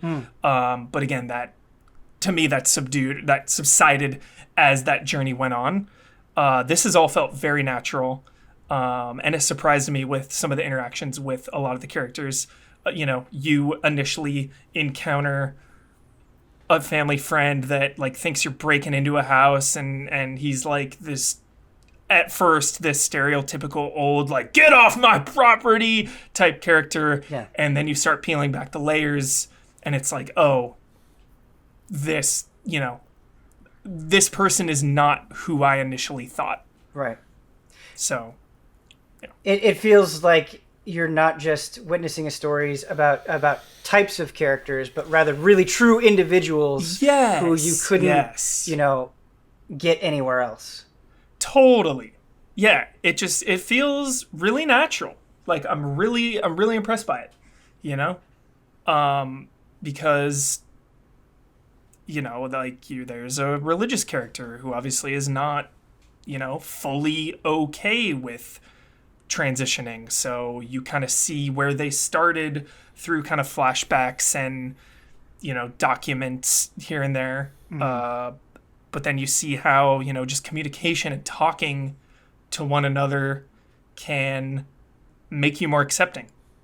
And that's just powerful in a video game. I just love that. That's why I love Don't Nod. You know, you can see other people's experiences. You can empathize with characters and the human experience that you may not be privy to in your own real life.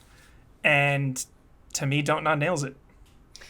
I want to be careful with how I bring this up, but I think it is a good question ultimately. I've seen criticism when it comes to trans stories, or just, you know, I feel like this applies to any minority story at all, where, you know, the fact that they are a marginalized person is kind of the whole identity, and not that you shouldn't talk about those struggles or those issues, but people appreciate it when it's just you tell a story that is beyond that, where it's like, you know, that this person is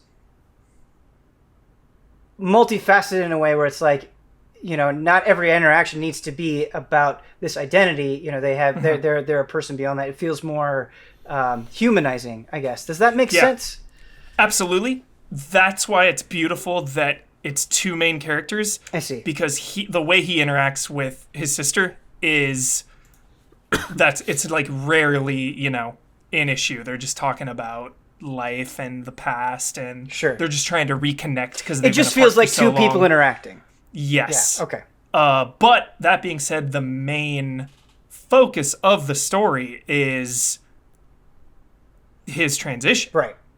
Because, you know, some tragedy early on in their life, and, you know, his mom was not fully in favor of it.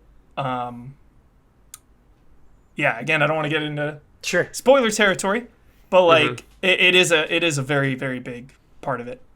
Yeah. And this sounds like a Buzz thing, but like they worked heavily with GLAAD about this, like, you know, writing this character. Like, it feels, to me at least, from a very honest, real place, especially coming off of Life is Strange. It feels like they absolutely care and absolutely are trying to respect it 100%. That Man, it sounds like a really important story, like a story that it's like, wow, I want to see what they say and how they handle it, and it's like it's just kind of this like, man, it's nice that people are trying to tell these stories. Absolutely. And it feels very unique in that sense. I haven't played Tell Me Why, but I remember it was awesome. Ian and I getting into The Missing, and the ultimate sensation that we had was, it's so nice that this kind of story is being told. Like, we wish there was like other things to point to, and there really wasn't. It felt like it was just going down a path that wasn't really that available in video games, in a prominent sense, I guess, you know. Yeah. Kind of similar to The Missing. It's not... The story... I like the story more than the gameplay. Sure. Yeah, that's definitely fair about The Missing. Part of the reason for Tell Me Why is because, you know, especially coming after Life is Strange 2, like that, the scope of that game was a lot bigger than 1. And Before the Storm, obviously. Like, each chapter feels like its own thing. You're in like a new area, there's new people, there's just so much new each time. And this is way smaller scale.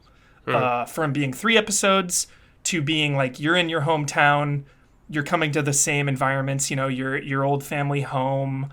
There's like the market run by your mom's friend. So there's, you know, the police station. There's only a handful of environments, and you're kind of revisiting them in the first 2 episodes. So the scale is smaller. So it's not as fun to explore, especially when you've already been to the environment before in the previous episode. Like Life is Strange 2 was a road trip, which is awesome. Cool. So, but yeah, again, just I've only played the first 2, so I don't know how much my opinions will change with the finale. Obviously, episode 3 is going to be, you know, extremely important to my final thoughts about it. Yeah. Yeah. But I like it so far a lot, quite a bit. And how long did you say the episodes have taken you? Like 3 to 4 hours. Okay, that is more than I was expecting. Okay. Yeah, maybe. I read everything. I take my time. I interact with everything. So you could probably do it in like 2.5 to 4. Okay. I'd say if you're going a little quicker. There's cool collectibles. Like you'll get your childhood toys. You know, they're super into like role playing, like fantasy stuff. So you can find these collectibles and you'll hear their thoughts about them. And there's this book of goblins that's like amazing. There's this full-on book that has all these fairy tales in it, and there's like 20 of these fairy tales. It's so awesome. I haven't even read them all because it's like a lot, but some of them actually tie into gameplay.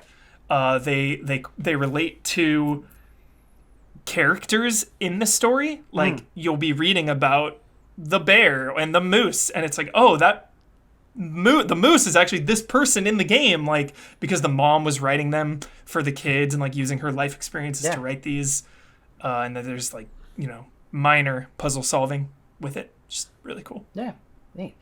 The reason why I ask about the length is I'm always this way, but I think especially as we approach the end of the year, it's like, all right, I want to get to this and this and this. All right, how much time exactly is it going to take?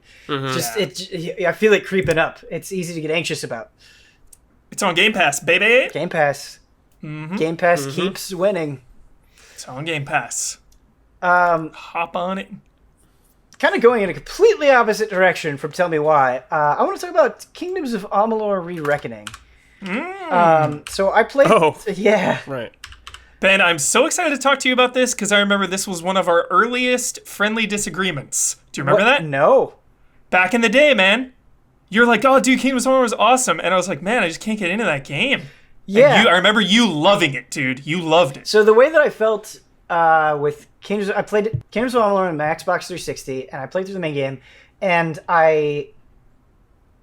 for some reason, I just didn't care about the lore, but I liked the action combat.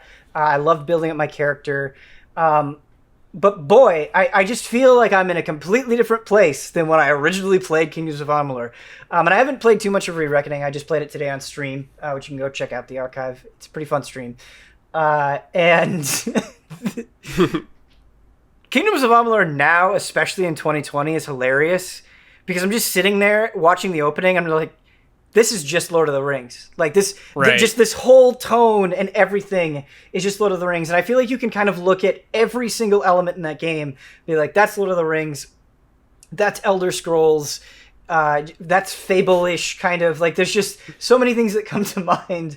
And I said this on the stream, and I was like, I feel like this is kind of just fantasy nerds getting to make a video game, like guys that spent a lot of time talking about their hobbies, like kind of getting together and making a passion project.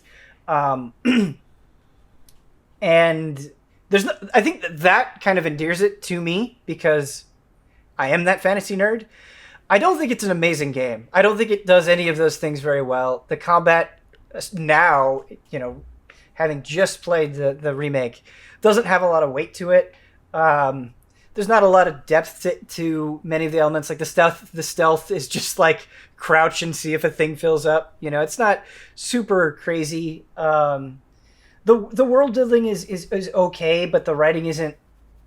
We've just been so spoiled with great RPG writing. It's hard to do something like The Witcher 3 or even recently Wasteland 3 and then go into something that isn't bad but feels a little generic. Like really isn't wowing you with, it's not bowling you over with quality, I guess you should say.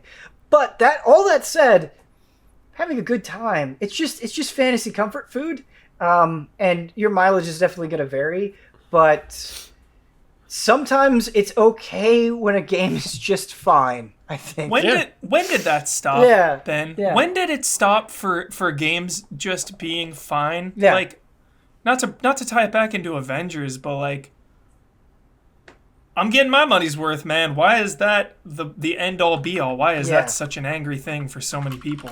I just think now you can hear more opinions than ever. Yes. At a time. Good call, Brad. You just hear about it more. Brad, keeping it real.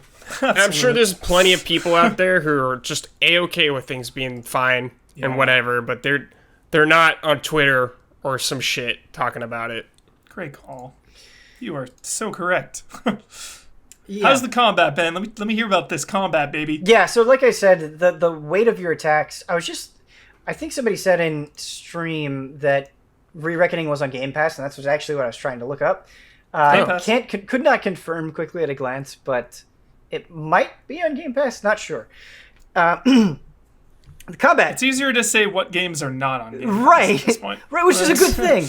And the reason why I wanted to bring that up is I think Game Pass makes it more okay with games being fine, right? Because the commitment is so low. The barrier for entry is low. The combat, like when I'm swinging a longsword, I just don't feel that impact that I want to feel. That being said, there is something about kind of the looseness of it where it's kind of one of those games where you can get in there, mash the button, easily dodge out, switch to your bow, quickly cast a spell. And I think that is something that they emphasized where it's not like, oh, if I want to cast magic, I got to switch over to this thing. You can kind of go between different styles very easily, and that's satisfying. I think other games have done it much better, but I still think it's a point of praise. The most interesting thing that I like, very much reminds me of Dragon's Dogma, is that you kind of start out and it's like, all right, I want to focus on being like a brawler or a rogue or a mage. And then as you kind of put points in those various things, you can kind of mix and match them in a bunch of ways where it's like, okay, I can just focus on this one thing, or I can kind of blend two of them and mix and match. And there's like, special designations for all of those combinations where it's like, oh, I want to do all three. And kind of that design works very well when you can easily switch between the styles so much. So I like that. It was giving me, like, in a lot of RPGs, that feeling of like, I kind of went down this way, but that other thing seems cool. That feeling is always frustrating. And in my, session today, I didn't really have that. I was like, oh, I kind of went down this way, and now I can kind of go over here with how I'm building my character, and that's fine. Nice. I'm not like punished for it, I guess. So sometimes I kind of like those choices, though. Same. Yeah. I'm not saying it's bad. I'm not saying it's bad. It's just this is taking a different direction than that. Sure, yeah. And I think that is an equally valid direction. Because I like being punished for choices too. It just depends on how they do it and all of that stuff. The other thing that I want to say, Hubert, and I think you're going to like this a lot, that I was really appreciating about Kingdoms of Amalur is the color, man. So you kind of start. I remember it looking yellow and brown. A lot of bloom, I remember. Yeah, that's... Like, the era it came out, I think, was, like, very bloom heavy. The bloom makes more sense to me than the yellow. The yellow hasn't really hit me yet, but you kind of start in a cave, and then you kind of go out, and it's just really bright and colorful, bright leaves, green grass. I was going through green grass. I was going through an area, and I talked about Zangarmarsh from World of Warcraft. How much I love that zone. I love just... Is that the mushroom one? Yes. Yeah. The blue kind of neon thing. I was going through an area that really reminded me of that. And I love that. I think too many fantasy settings play it boringly straight. It doesn't just look like it has to come from Lord of the Rings. I like it when things get weird, get alien, get distinct. And Kingdoms of Amalur was definitely giving me some of that vibe, at least. That's awesome. For sure. Yeah, cool. I don't think we talked enough shit on how bad the Avengers environments are. They're just boring. Yeah, it's so boring right now. There's moments where it technically looks nice, but not interesting. Just so boring. Yeah. And that's essential for an open world game. Yeah. So that's cool. That does it make you want to get to new zones? Ben, are you committed enough to get to a new zone just based on aesthetic? Well, I think, or is that not? I think with Kingdoms of Amalur specifically, it's a really weird thing. Hubert, I wish I could sit here and be like, yeah, man, I can't wait to go through all of Kingdoms of Amalur this weekend. But I've already played through it, and I think the game is just okay. That it was fun streaming it and kind of being like, oh man, I forgot this, and this, or being like, oh yeah, I thought that was cool, but I'm good. And that's not even really a strong criticism of the game. It's just not really where I want to be putting a lot of time right now. Right, that's fair. For sure. Got it. Yeah, I'm curious about visiting this game. When it came out, I didn't really like it. Same. I gave up on this game pretty fast, but I am curious to revisit it. I do think the opening goes on for a little bit too long, and is kind of whatever. But getting out into the open world, that's actually something I kind of like about Kingdoms of Amalur is it's not so sprawling that you're like, where do I go? But, you kind of get out of the area. You have a town that you can go to. You can do all the things that you would expect in the town. But then I was just like, I'm going to go over here. And I found an entire dungeon with loot. And again, it's just RPG comfort food. There are so many games that do that, right? There are so many games where you can go off the beaten path and find treasure and get into trouble or whatever. But I think just kind of baked into my DNA, as long as that is presented well enough, I'll get some enjoyment out of it. Yeah. Yeah. The comfort food is you need it because, I would compare maybe Kingdoms of Amalur to Darksiders. And I love Darksiders. But at the same time, that's a pretty taxing game, Darksiders 1 and 2. Mental taxation, dude. Those dungeons, those puzzles, portals and shit, and lasers. There's a lot of, oh my god, where do I go next? What do I do? So, you gotta really commit to Darksiders. But there's something about just going in a cave and smashing spiders and getting loot that I think is always satisfying. I think Kingdoms of Amalur would be hitting me harder because it's super not taxing, right? It's just I'm just kind of turning my brain off and having a good time. I think it would hit me harder if I wasn't already doing that with Avengers, where Avengers has kind of become my cooldown game, where I'm like, whatever, I'll go do a hive, or I'll go do an iconic mission, or I'll zone out in the harm room trying to do these challenges. Avengers is already hitting that kind of mindless thing for me. It's not that you don't have to make any decisions in Kingdoms of Amalur, but it's not taxing. Yeah, for sure. Brad, yeah, you were bringing a game, and I'm so stoked that you're bringing it because I like this game a lot. Little Nightmares. Yeah, sick. It's a game I've heard you guys talk about. You guys praise it always. Then when I saw the sequel was coming out, I was like, okay, man, well, time to hop in. I'm curious to see what it's about. It was on sale, dude, with all the DLCs for like $7. So I was like, oh, hell yeah. Bought that right up. Yeah. I like knew there. What I knew about it is it was kind of like a creepy game, I guess. Yes. But I didn't really know what I was getting into all the way. Like, I just knew you wore like a yellow raincoat in this game, and it's kind of creepy. That and iconic it's like, yellow raincoat. I would say it's kind of a horror tension game, but it's the kind that I really like, in the sense of not really jump scares or anything like that. Brad. It's just like slow build up and a lot of things and like weird environmental things. It's like a puzzle platformer horror game, I guess. And you're just going through like these little rooms. They don't take very long to solve. You're solving a puzzle maybe to like get through the next room, but there's also really weird, fucked up looking things hunting you in this game. Like there's these like freako chefs. You're like running through their kitchen. They're chasing you, dude. They grab you and they just like throw you in food or some shit like that. It's a really short game too, which I think was very appropriate for this game. Yes. I think it didn't need to be any longer than it was, and it served its purpose. It's very mysterious. I don't understand everything about it, like the story-wise, just where you are, how this is happening. But I had a really good time going through this game, man. Yeah, Brad. Like, just solving, like, little tasks of, there's a locked door here, you gotta get this key, but it's like, this key is by this freako, you gotta get the key from, you gotta, like, push something over, break it, and you gotta run through, like, a little library area and hide underneath a desk or some shit when they're looking for you. It had a good amount of tension. I was just generally surprised and pleased by it. Yeah. I was like, oh, this game's really cool, actually. Did you love the one boss fight near the end? I will always remember that boss fight. I don't know if I want to spoil it. Yeah. There's a really awesome boss fight near the end, dude. Yeah, it's really, like, simple. Yeah. But I enjoyed it. Yeah. I really liked doing it, actually, though. Yeah. I think I know what you're talking about. I want to say something, but then I'm like, well... There's, like, darkness involved. Yeah, there's, like, an object you find, you use it. Okay. I love that. Brad, I was really worried, just based on how you started, that that you were like, oh, you guys are talking it up, and I don't think it's very good. So I'm glad that no, you I enjoyed really it. liked it, and I was like, man, this game's cool.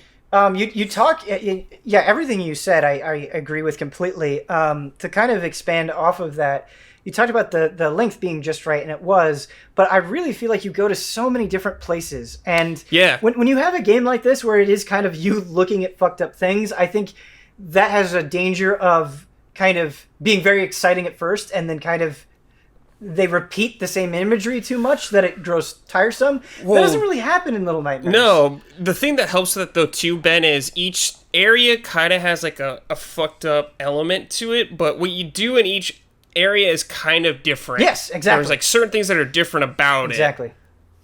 So like the last area is like you running through like a buffet thing almost, just people eating a bunch of shit, and you're like running across tables and them trying to grab you. And it's terrifying. Yeah. I did play some of the DLC too that came out. I did not play the DLC. Through it, and I don't know if I ever played that. It's really good also, and it's different enough. Okay. Nice. You're not the same character in it. That's right. But like this part that I'm playing is the gimmick is kind of you going across water and there's some weird monster in this water. Which is something that always terrifies me, you know? It's like swimming across some water and something pulling its hand up and grabbing you underwater freaks me out. And it has it's a new element that's not in the first game. There's nothing like that in the first game. But it keeps the very, very, very light puzzles. Like there is some puzzles to it, but they're never something you're gonna beat your head against. They're just like fun things that are fun to do. Yeah. Like, okay, let me just move this box here. It feels good when you figure out, but it's never so severe. Like I know Hubert gets pissed at puzzles sometimes, but it never reaches this level of I don't know what the hell I'm doing. Right. Yeah, that balance is essential. That's why I love Inside so much as well. Similar kind of game where there's puzzles and you got to think and you feel rewarding for finishing them. But yeah, like you said, Brad, it's never I was never stuck for too long. Well, you talk about Inside and Little Nightmares, and I think something that they both excel in is it's a lot of times it's not like you're doing a puzzle and it's like, okay, well, all the danger is removed, or it's just like, okay, we're telling the story, stop, here's the puzzle.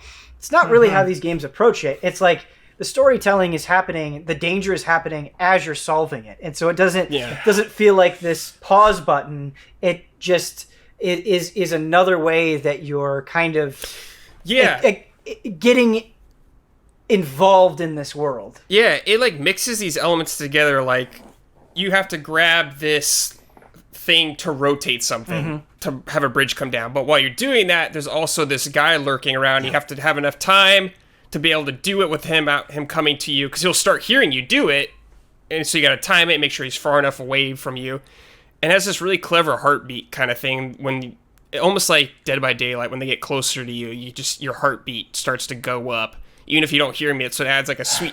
It kind of reminds me of the Silent Hill 2 thing, like the radio. Yeah. Like, which could be a bad thing, but I think it actually works like it does in Silent Hill 2 of building tension.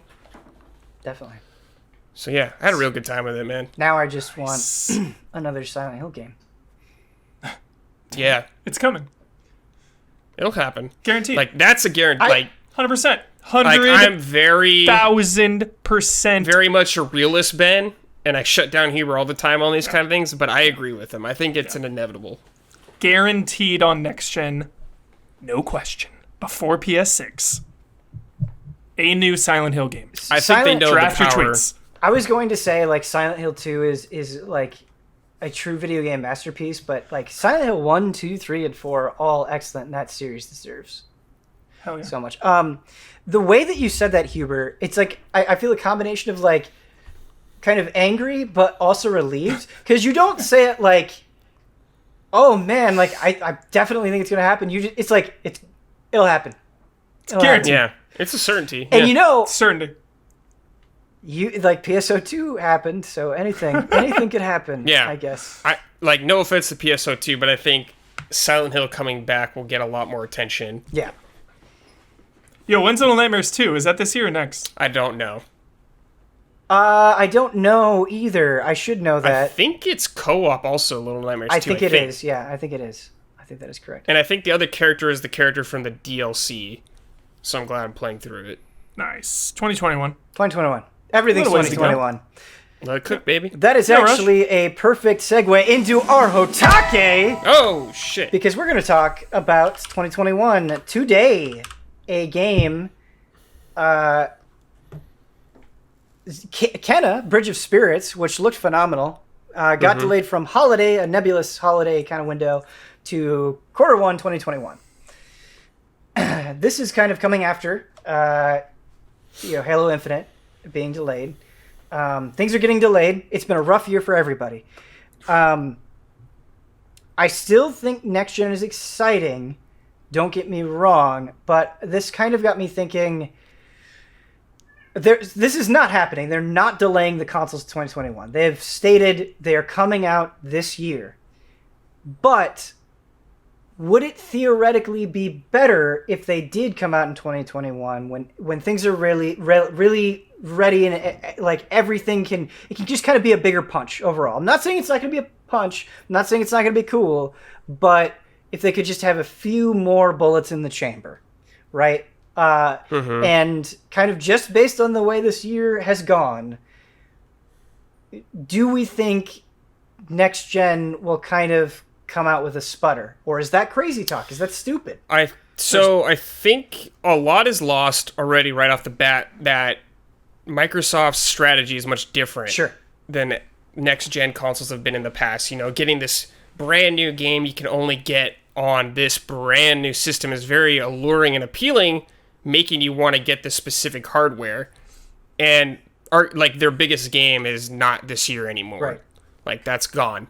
I think the excitement will pick up once we're more certain of what is actually coming out when it comes out. Like PlayStation, like we still don't know so much. Right. Like we have ideas, but we don't know what's for sure, like the launch lineup. But is it possible that because we don't know, are there things that we think could be in that window that get delayed out of this year? You know, could this sure. continue to happen? Is that worrisome at all? Kind of. Yes and no. I think it's a good idea. Maybe even if it's not the strongest lineup, I think it is nice to have the consoles out there, just for the fact that you can even play so many games that are cross-gen. And for like the people who, you know, like the supply demands or whatever, you know, people can try to get it earlier. Like, for God's sakes, like, people are still having problems finding Switch. Sure. And that system is so old now, man. I just think having a head start on production might even be a good thing. Like, I don't think it's going to lose anything if they took it away now. Like, it'll lose stuff I think it'll take away now because we're too close to it being a reality now. Maybe if we talked about this in May or something like that, I don't think it'd be as big of a deal if it went to 2021. But I just think that we're so close to it now. I think they can't wait. So maybe outside of like a general consumer perspective, personally, how do you feel? Because I've analyzing myself, right? I'm somebody that's going to get those consoles no matter what. Yeah.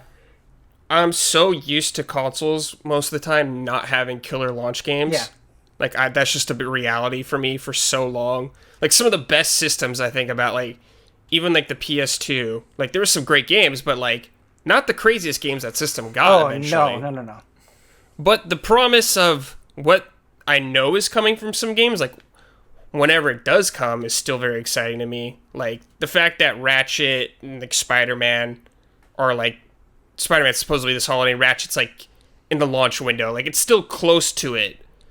And whatever Demon Souls, obviously I'm super hyped for Demon Souls, but I don't know if that's going to be a launch game or not. I have no idea. Yeah, I'm kind of in the middle. Like, Xbox definitely is hurting the hype. No offense, because it's not their strategy, you know? Like, if I run their games on my PC on low settings, like, whatever, I'm still playing them. Not a big deal. You know, Cyberpunk is a little different. I obviously want to play that thing on max settings, but like some of their other launch games, like the medium, like I think my PC might be able to handle that on like medium, no pun intended. So there's like, but even less... that kind of line of thinking, right? Like, isn't part of the excitement of next gen running things in a way that looks better than ever? Which is why I'm really hyped for PS5 still, because it's been so long, and Spider-Man and Ratchet and Clank, like Ratchet and Clank's one of my all-time favorite series, and Spider-Man PS4 is like one of my favorite games. Like, Platinum Trophy that thing, like that game is freaking amazing.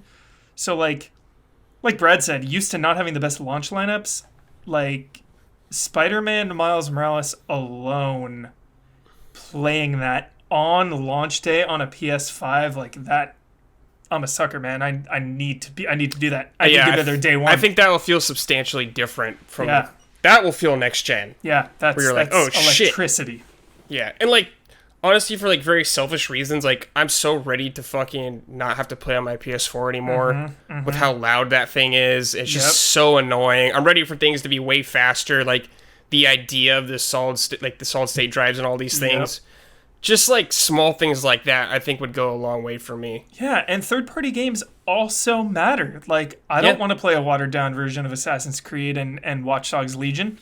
Like, playing those with a new SSD, better settings. Yeah, you can argue those are on PC, but like I don't have the best ones, so I feel like the PS5 versions of those will be amazing. So, yeah, but there's definitely, I will say it almost feels like an obligation rather than a privilege or a you know, it feels like next gen.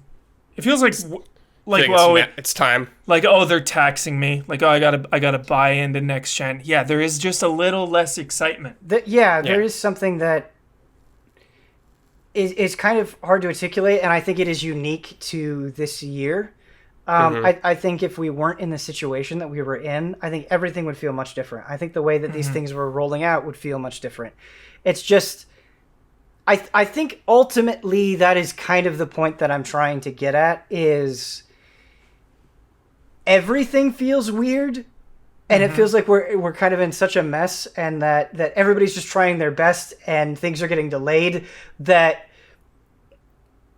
part of me almost wants that like fresh start, right? Where I feel like these things are coming out, but it doesn't. That magic isn't there because 2020 has kind of put a damper on that for things that for reasons that are completely outside of its control, right? But the whole atmosphere of 2020 and this, like, even just not seeing you guys in the studio, right? Makes it weird to be going into next gen and kind of experiencing that thing collectively. Like there's a lack of community almost. Totally. I know this is an unpopular opinion and people are going to be pissed, but like Microsoft de-hypes me. Because everything is just Game Pass. Like there's no, like, I don't have a nice PC, but one day I hope to have one. Like, I'm way more focused on saving money and trying to get a PC than an Xbox. It is what it is. But you can play Game Pass on PC. Like that's what I'm saying. But that's you saving money. You know. Yeah, I think he means in like the sense of new hardware coming out that he's excited for. I see. Yeah. So like, it's hurting your hype for the new Xbox machine specifically. Exactly. Like I've taken the focus off of an Xbox and put it onto maybe not necessarily a 3080, but like a 2080 and like a really, really good solid PC that can run all of those games even better. I know there's so many different variables with that, you know. I try to see all the sides. Like on the one side, it's like, well, $500 flat, hooking it up to your 4K HDR TV in your living room and playing these games really good quality. Like there's something there versus like obviously, you know, PC with a monitor and all that stuff. That's going to be like quite a bit more. But because this is our job, because I love video games more than everything, like that is where you can play the best Microsoft games. So then that is where I'm going to put my attention and my focus and my desire is PC. Like that's their strategy is Game Pass on PC. Like I personally don't want or need an Xbox. I understand that perspective just because there is a lot of excitement in getting a new machine, and you kind of want that machine to be like, all right, just on this place, I couldn't get these experiences anywhere else. But I disagree in the sense that I think the broader you kind of look at it, the better that it is, where just because an Xbox Series S or X isn't for you doesn't mean it doesn't have a lot of value, right? Like exactly, the $500 value is amazing, right? Like there are just so many people that are not going to do PC gaming for one reason or another that's individual to them, and it's like whatever I like. From a consumer standpoint, I like the idea that whichever direction you go, you're still there. You're not locked out, right? And I think that is what is so important. And Game Pass, I think, especially going into the next generation, being like, man, every first-party game, if I have the subscription, I can play it day one. That's really fantastic, as well as all these other things that I might not have missed. Like, I just like it. I just like it a lot. For sure. But I go where the games are. Yeah. And if a PC has the exact same games as an Xbox, you're not getting the Xbox. I'm saving that $500 and putting it towards a PC. Right. That can play them as well. Right. And it's just interesting to think until PlayStation is doing that, like until Ratchet and Clank is launching day one on PC, right. Like whether you like it or not, I am going to the PS5 because that is where Ratchet and Clank and Spider-Man are. They are there. I am going there. Yeah. Halo is on PC. I am going to PC. Right. Like it's really simple for me. Yeah, absolutely. But I think as long as the games are there, I'm excited either way. Like the fact that I get to play a new Halo is awesome. Like I'm gonna do that. I can't miss that. Right. Just like you said, like you can't miss a new Ratchet and Clank. Yeah. Like, I can't miss a new Halo, and I think as long as that feeling is there with video games, that's still exciting. Like Brad cannot wait for that Demon's Souls remake, right? Like that is going to be incredible. We have so much faith in the studio that's working on it. We have so much faith in that game. Like that excitement is still there. I think just the disconnect with things getting delayed this year and how next gen is rolling out is we know it's coming. We know next gen is going to be awesome. We just don't know quite when yet. Right. And that is what is making this all feel a little strange. Yeah. Yeah. Still need to know more. Totally. And like, if you want to call me a fanboy, whatever, but just know I have no... I'm not calling you a fanboy. No, I'm just saying, people watching, like, my first allegiance will always be to the games. Yeah. Straight up. Where the games are, that's where I'm going. You know? I don't believe in console wars. I prefer PlayStation because they have those exclusives, obviously. But, again, who has the games? Where am I going? Point me in that direction. Yeah. Because it's not like you want Sony necessarily to win. It's not like you want Microsoft to win. No, it's not I like don't you care want. who wins. You just want the games to win, right? Because that's what you're there for. Well, that's what it all comes Exactly. down to. It's not about being on a team. It's about doing whatever is necessary to push Play this those medium games. forward that you care about so much. Yeah. Exactly. Yeah. Whether it's Insomniac or Microsoft Studios or Nintendo. Like, you do you, game devs. I'm on the game dev side. I think it's. Go ahead, Brad. Sorry. Sorry, I was gonna say, I think one thing maybe, Ben, that you're feeling is we haven't actually seen a lot of games that feel next gen. Yeah. We've seen like seeing CGI a game in trailers, action is like Ratchet and Clank, where I was like, oh shit, yeah, this is a PS5 game. Mm-hmm. But even games like Demon Souls, which I'm super hyped for, it's just been like snippets of things like cutscenes and whatnot. Like we haven't seen like the new what it looks like when I'm playing this game. The new Cold War trailer was running on a PS5. Yeah, but is that cross-gen, that game? It is. I think it is. But that's another reason to be excited about next gen too. All those cross-gen games, like you said, Brad. Hubert, from Assassin's Creed to Call of Duty.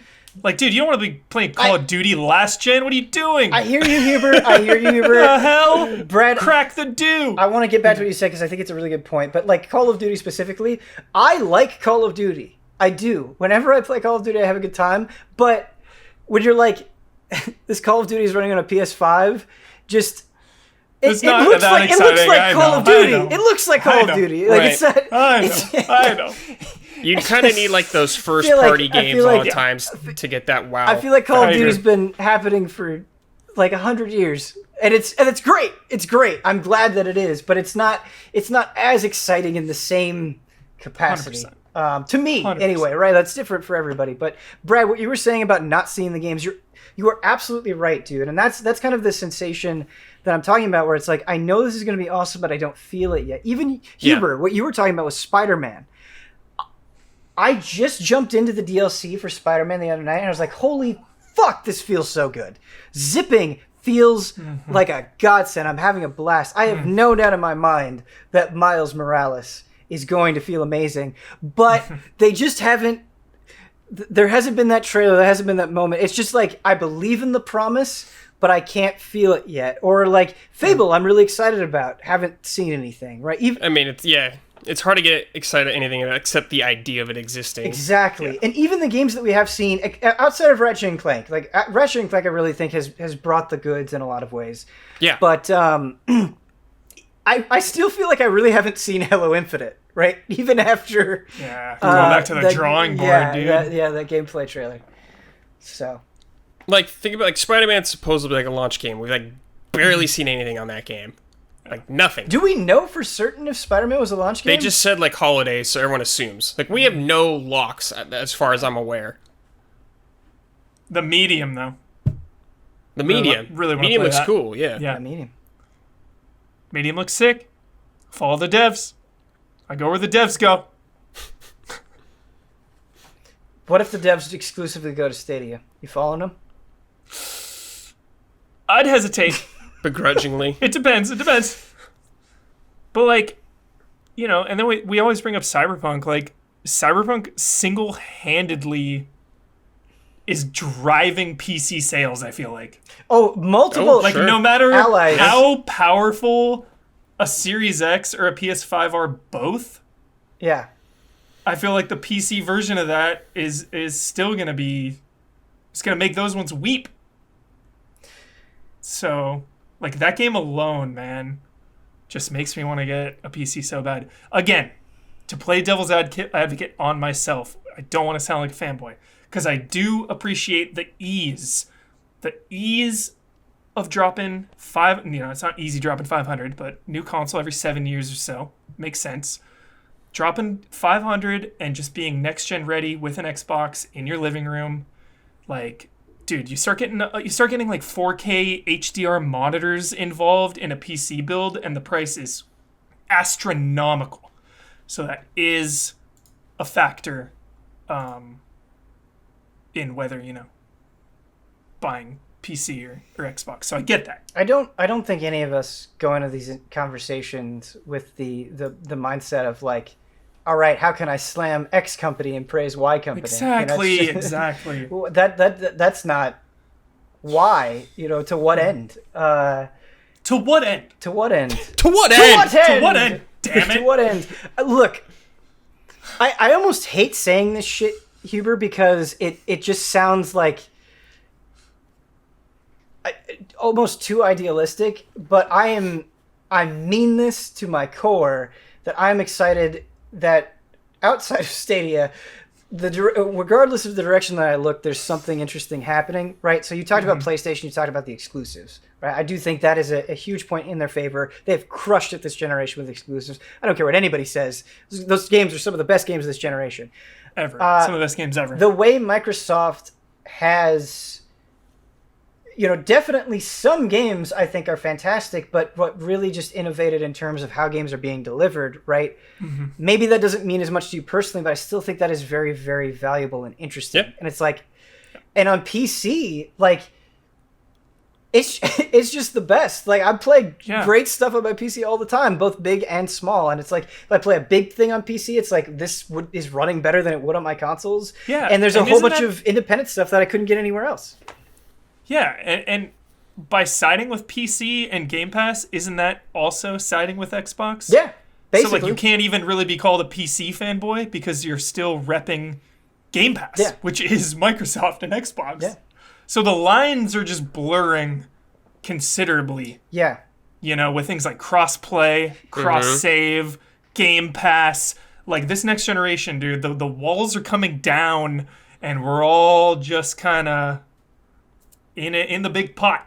And I do think the walls are coming down, Huber. I think the walls between these consoles are coming down in a lot of ways, but that's kind of the thing, and I think this is why this feels weird, is anytime you go through a change where the walls are coming down, it feels unfamiliar, right? I think, and maybe this is just, Ben speaking here, but video games being a part of my life, all my life, I've kind of gotten accustomed to and attached to that feeling of getting a new box, that new excitement, that new generation, right? And I feel that smell, yeah.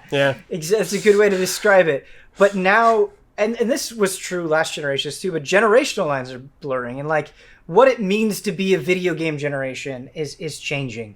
And I think that unfamiliarity is not bad, but you're working through your emotions on it because it is different. It is strange. Absolutely.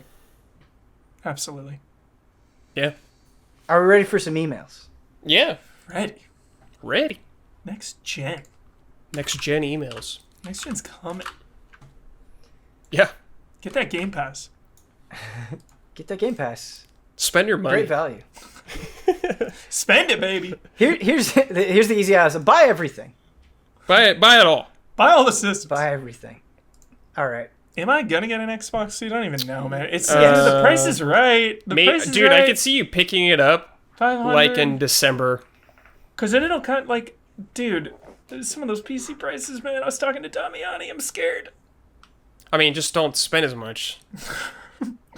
No half measures, though, man. Okay, well, that's what you gotta figure out. My dad always taught me, when you make big purchases, you don't pump the brakes, dude. You go in. Look at what has happened to you in this. You buy a TV. You buy a electronics like a computer, man. Huber, what's the point of going? You're gonna buy an Xbox and a new PC. Yeah, quit your bitching then, Huber. Do what your dad would do and spend the cash. Yeah, you're spending the cash. You know it in your heart, man. You're gonna be there. Depends if I get a pre-order. It's gonna be a nightmare, dude. Pre-order. So I have my Gmail client open, and the camera's all messed up. I apologize. Please ignore. Please ignore. Please ignore. This is a very good email, but it's a very long email, so I am gonna have to trim it down a little bit. This is from Son of Sparta. Hi, Ben and Allies. I hope you're having a nice day. Sadly, I'm not. Recently, Prince of Persia: Sands of Time remake was announced. There's been a lot of criticism towards the game, mostly about how it doesn't look good visually, and some about even the combat and gameplay doesn't seem to improve. I have a criticism of my own about this remake that unfortunately hasn't been really heard or cared about in the mainstream. There's barely anything Persian about this Prince of Persia game. Prince's clothing is representative of Arabic culture, same with the design of the world and environments, which are a mix of Indian and Arabic architecture. The voice acting for the prince is being done by a white Western dude who is barely trying to replicate a Persian accent. And there seems to be no reference in the game, based on what we've seen, to Persia or Persian people as a whole. Now, I know this is a remake, and they are basically doing what the original did, but shouldn't they use this opportunity to fix a lot of the cultural errors they made with the original game? They don't have to rewrite the entire game or story, and I know that India was a big part of the first game, and they should keep that for sure, but they can still do stuff to help with actually representing and respecting Persian culture and people. Show us some Persian inscriptions on the walls and Prince's equipment, have Prince wear a more Persian style of clothing, make the Prince say some small Persian sentences when he messes up in platforming or combat. The fact that we don't have any of that and Ubisoft doesn't even try to communicate a tiny bit they're going to do better with representing Persian culture in this remake is very frustrating. And that is where I'm going to end the email, but he does go on to say a lot of good things, but I think the point that he's trying to make is clear. How do you guys feel about this? Yeah, dude, excellent. I did not have any idea. Excuse my ignorance, but hearing this comment, like, especially being a remake, like, absolutely, like, even getting a Persian actor to voice the prince, like, at a bare minimum, or recording some Persian lines, like they said when you mess up or do something. At the very minimum, like, yeah, I'm all for that, 100%. Yeah, I mean, I'm not opposed to that at all. I think they just went with the very safe option, I guess, on a remake. What their intentions were is, like, keeping it very much similar to the original. Very, very much. I don't know if the voice actors are the same as from the original. I have no idea. But to me, it looked like what they were going for was just trying to replicate the original. Mm-hmm. Yeah, I agree with what the email asker is sending, and honestly, it wasn't even something that I was thinking about until I got this email. So as you said, Huber, it's like, man, I'm glad this person brought this to my attention. But the thing that's kind of weird to me is if you kind of use the argument of, like, they're trying to stick close to the original.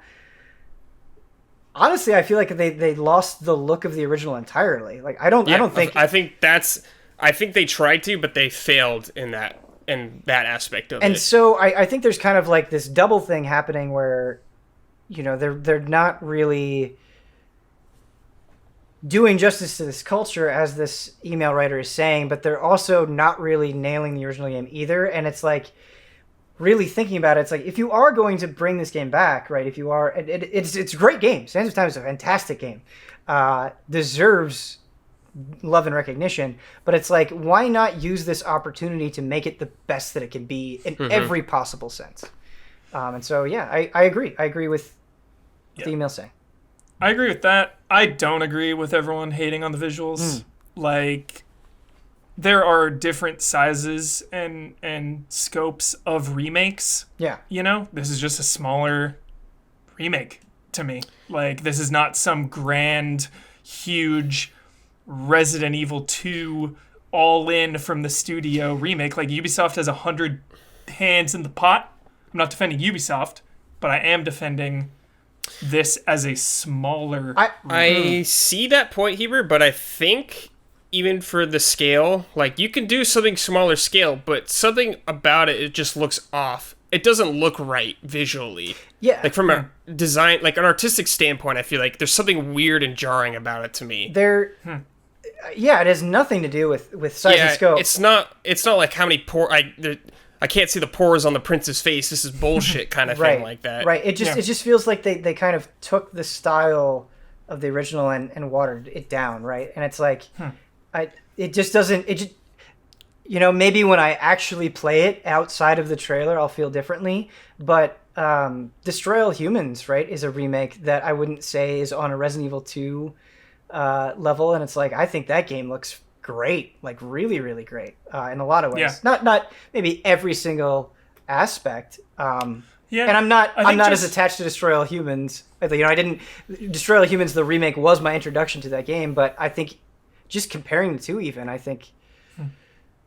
Yeah, I think just when they showed the old cutscenes from the original, and like how much better it looks than those, like the game rather than a full-on cutscene from the original. I mean, I was impressed. I mean, it looks better in a technical sense, but like not in an artistic sense. That's a good point. To me, like that's a good point. Yeah, that's like an obvious kind of thing of like, yeah, it should look better. Like, yeah, like it better look better. Yeah, like that's not something for me to get like something like freaking out over it. But I think, but the big point is like that Ben brought up is the artistic part. For sure. Yeah, I get that. 100%. Nice. All right, our next email comes in from Jake with the subject line, "What? I'm enjoying this." I wonder if they'll pull Halo and delay that to rework it. I wouldn't be surprised. Jake says, "Lollyho, allies. I don't like MMOs. At least that's what I've been telling myself for years. After having tried a handful and never quite clicking with them to play much more than their opening hours. As such, I had written the genre off as simply not my cup of tea and moved on. That is until recently. The Final Fantasy XIV comeback story is well known, but I'd still turned a blind eye as it was an MMO, but for whatever reason, I decided to jump in, give it a try now that the free trial extended through the Heaven's Ward expansion. I could write an essay detailing my experiences and thoughts, but I'll spare you that and simply state that I quickly bought the rest of the expansions and came out of it mostly loving it. Despite still having some gripes with the inherent nature of MMOs, it managed to capture me in a way I frankly wasn't anticipating at all. In the end, while I probably won't go jump into another MMO anytime soon, my journey really opened my eyes to the appeal and the qualities that an MMO can have that other games simply can't. That's the long setup to my question. Have you ever randomly jumped into a game genre that you did not care for? What was your experience like? Did you find new appreciation for the genre like I did, or did it just reaffirm that distaste?" I love all genres. I love all genres, but I play certain genres less. The only example I can give here is when I reviewed one of the Maddens a while back. I hadn't played a football game since like NFL 2K whatever. So it had been a while, and to this day I still don't mess around that much with sports games. I love them when I play them, but it's definitely not something I seek out year after year, especially because they're annual. But when I reviewed Madden, I was obsessed that year. When I reviewed it, I was like, holy shit, this game is amazing. Just as a video game, this game rules. I forget what year it was, but you could probably find that review somewhere. Game trailers. Warcraft 3 made me appreciate RTS games a lot. One of the greats. Like, just kind of messed around with them a little. Like, StarCraft never really clicked with me at the time. Like, I admired it for what it was, but I don't think it was until I played Warcraft 3 where it actually finally clicked for me. Two examples. There was one time a friend, the same friend that I actually watched Gargoyles with, was very big into FIFA. And played FIFA with him, and I don't know, I know jack shit about soccer, and I had a really good time. And like, I didn't continue playing FIFA, but I was like, man, like there's something here that I'm definitely missing out on. Just acknowledging that. Also, growing up, I really put a lot of stock in game reviews, and it was very popular to just shit all over Muso games like constantly. Like they were the butt of many jokes. But as I've gotten older and tried them more, I'm like, no, I really like these games a lot. And it it's been a while since that point, but it kind of flipped that expectation on my head, and I thought to myself, maybe these reviewers, maybe they just don't know, man. Missing the point. Missing the point. Maybe they just don't know. Dude, Warcraft 3, there's another game that everyone hated the visuals of. I love the visuals in Warcraft 3. For Warcraft 3? Yeah, wasn't that? Do you mean Reforged? Reforged. Oh, Reforged. Yeah, they're right to Reforged. hate the visuals of Reforged. I feel like visuals are always like, visuals. I mean, yeah, because it's something you're staring at the whole time. I mean, here's the thing. Is Reforged better now? Here's the thing, Hubert. Let me try to put it to you this way, right? You're remaking games that people have dumped so much of their lives into and committed to for years, man. Good point, dude. Like, you're right. You're setting yourself up for these expectations. Like, you can definitely say, like, yeah, they're trying their best or they didn't have a lot of money, but it's like you're the one that's choosing to capitalize on people's memories. Do justice to that. That is a really fair point, for sure. Like, the Prince of Persia name alone is, like, already an established brand. Yeah. With that comes expectations, for sure. And Hubert, I don't have a problem with studios, like, doing a different, like, art style somewhere, changing things up. Like Demon's Souls, the remake, is not going to look the same as the original Demon's Souls. It just won't. Based off screenshots we've seen already, it's not the same, but I could still appreciate the new things they're doing. And if I think it still looks good, even if it's a little different. Definitely has retaining the vibe, I feel like. Yeah. Nice. Last email comes in from Jared. Frame Trap, what deserves more love? Hey, allies, I've been playing a lot of Nintendo GameCube games lately, and I was thinking about how much I adore Nintendo's tiny little purple gaming machine. GameCube was a commercial failure, which is honestly one of gaming's biggest travesties in my opinion. It also represents the last time Nintendo really was on par with its competition in terms of graphical power. I won't run through the GameCube's entire lineup, but games like Wind Waker, Smash Bros. Melee, Sunshine, and the first two Prime, and Pikmin games, Eternal Darkness, Thousand Year Door, etc., the list goes on. The console got so much right. Resident Evil 4. I think a big part of why I desperately want Nintendo to bring a virtual console to Switch is so millions of new players can experience titles from the GameCube era in particular. The GameCube certainly has a passionate following of fans, so I'm not alone, but what in the vast world of gaming do you think deserves more love and adoration? What made it so special for you?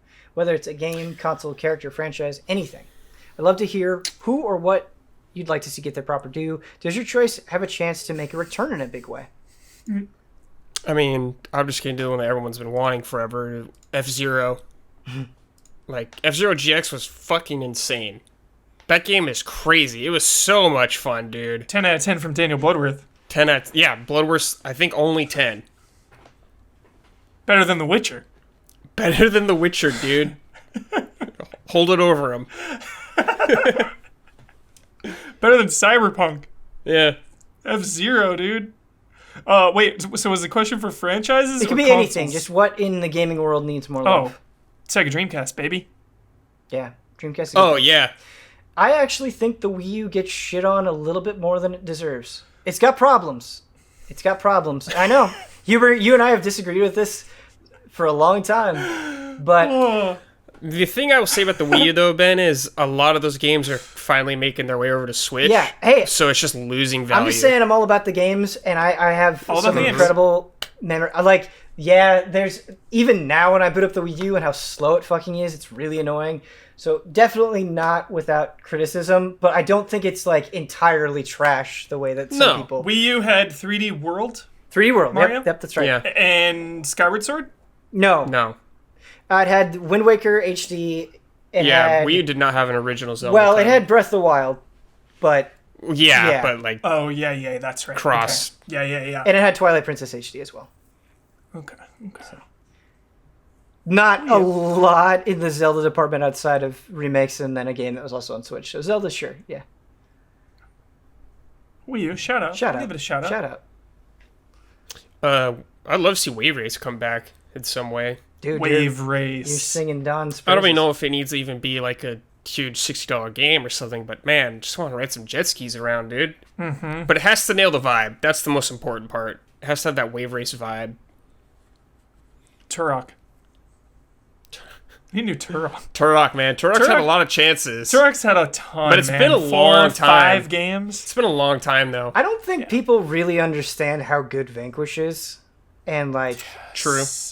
Yeah, I think... Hey, that PC release, dude, that was pretty hype. Yeah. People and were it's hyping. on But current gen now. But not hype enough, man.